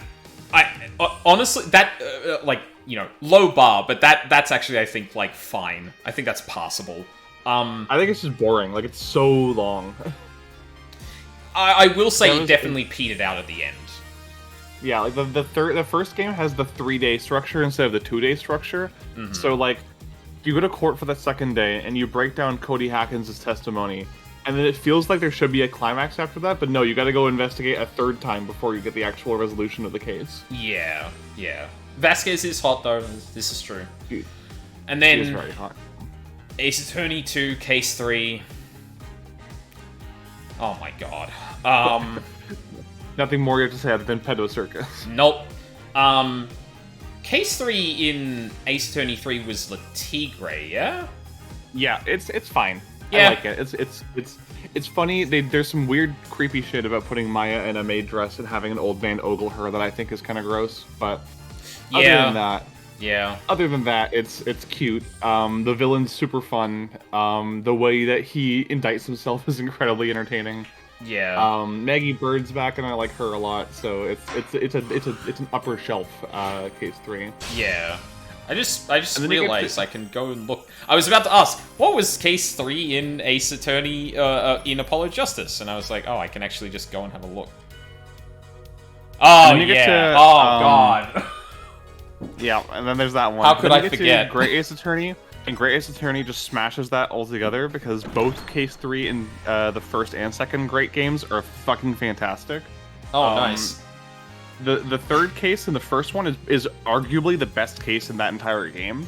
Oh shit. And the third case in the second game, I don't want to say too much because Luca and I haven't finished playing it yet. But like, it's got such a good layered mystery. Like, they do an amazing job of tying in the overarching story of that game to the micro story of the actual case itself. Yeah, and honestly, like, that's probably the biggest criticism I have of the Case 3 we just experienced, is like, it seemed like a lot of Case 3s tend to be pretty isolated. Or like just have little tidbits to build up, right?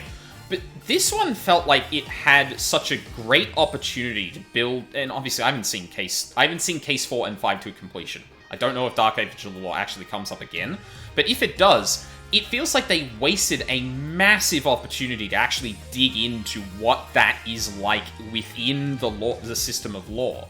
What does that look like in a school who's trying to train lawyers with two very different theories about how things should actually work? You know, prosecutors and that are gonna forge their evidence and shit. We may as well do that as well. Well, actually, no, that's not even prosecutors. It's just everyone in law goes to that school. Yeah. It's interesting to be sure. And like, I'm really excited for you to play Ace Attorney Investigations 2 because there is a character in Investigations 2 who just wears like the red jacket, and they never call attention to it.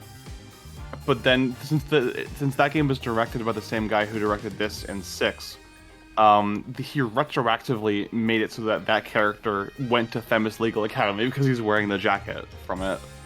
Oh, interesting. In case 3s tend to fail because they're the middle child cases. They're not setting things up. They're not peak the tension. But it's it's very much like it's trying to find a balancing act between not being too difficult, not showing up the later cases, not taking up space for the other cases that makes later cases over-explain the setup and foundation of the larger arc. It's a very tight balancing act that is very hard to pull off. I think that that's where I'm landing most of the time, because it feels like a lot of these case 3s get some of it right, but just fail completely in other places. Yeah, I mean, we were talking about this before, but as you know, you're writing stuff right now. Steph and I are writing stuff like that. We can attest, personally, how difficult the middle of a story is to write. Yeah, versus, the start or the ending of one. Yeah, it's grinding on me a bit more, the bit of the story that I'm in right now, because, it's trying to make the transition into the final part of it that is actually the whole point of what I'm writing. But,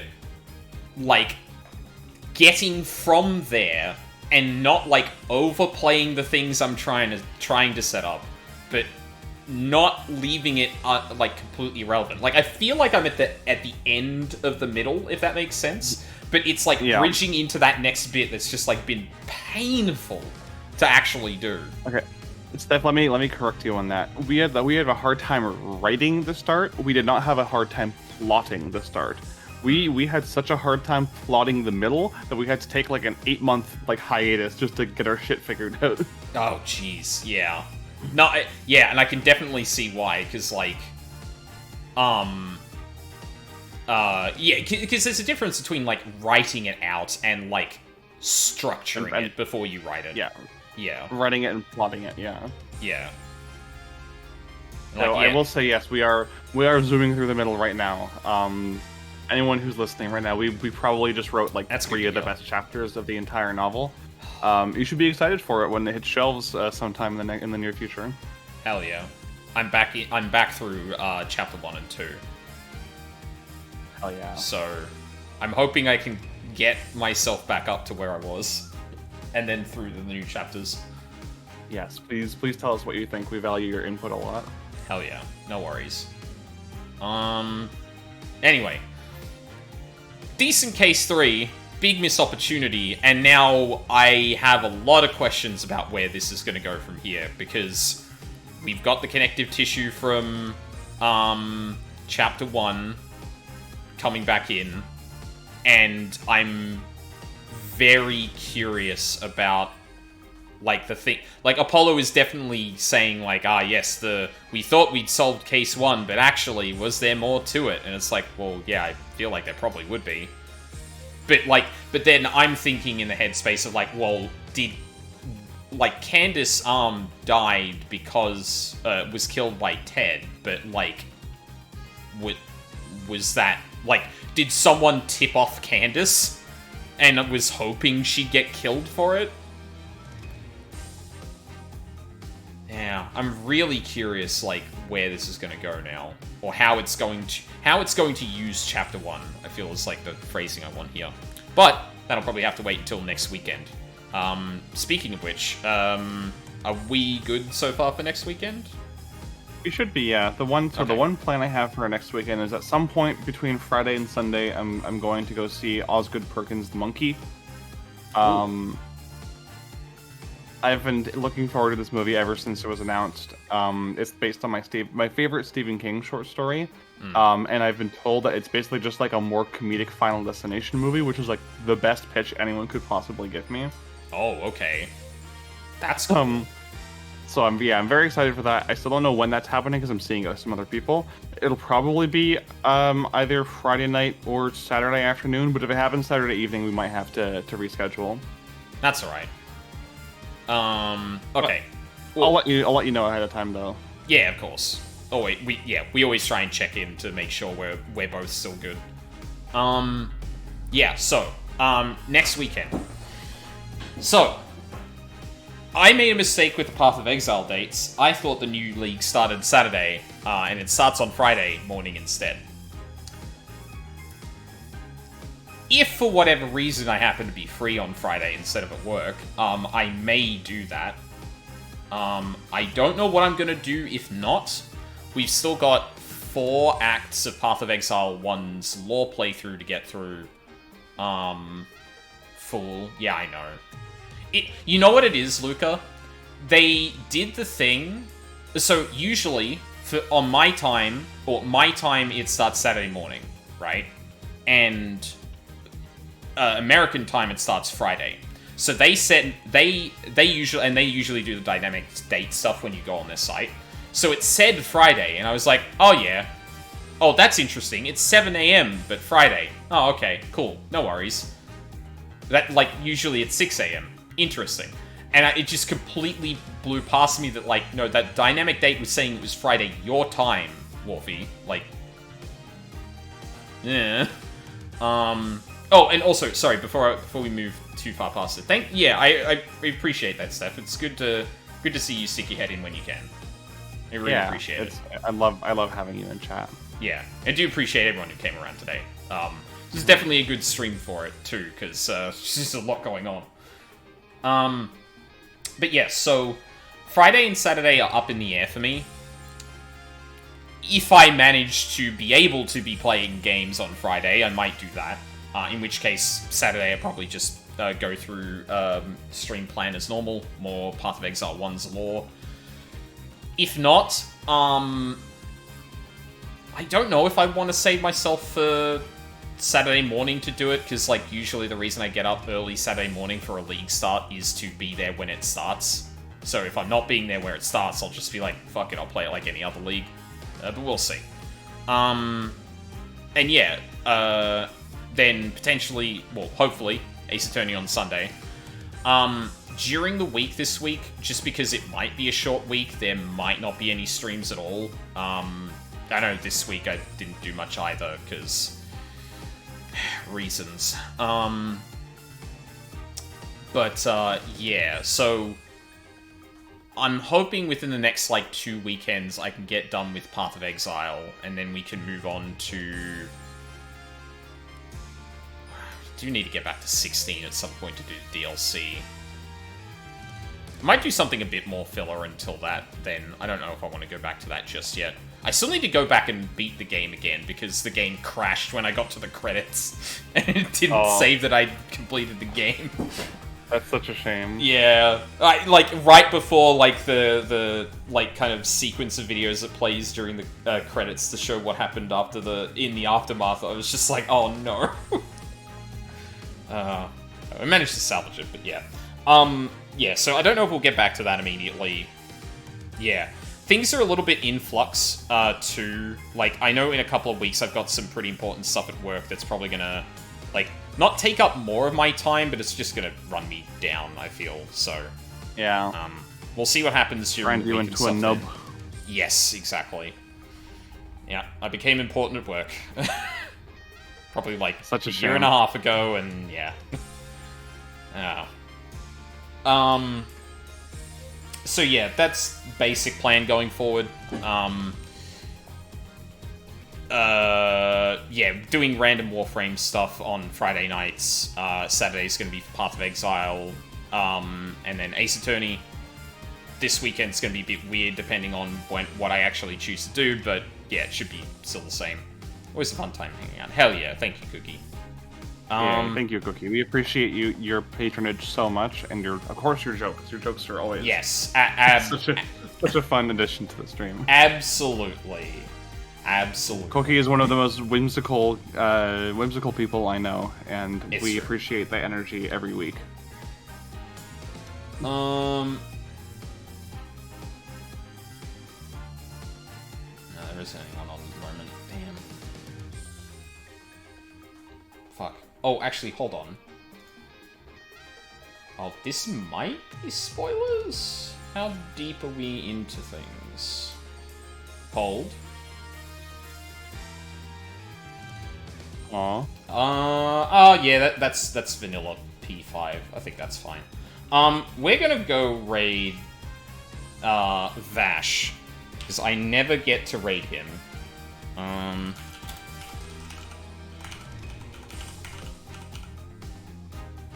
think that's... Hold on, I need to actually copy this, I think, just to make sure I don't send this off to someone random. Ah, stamped, not stampede. Damn. Damn him and his...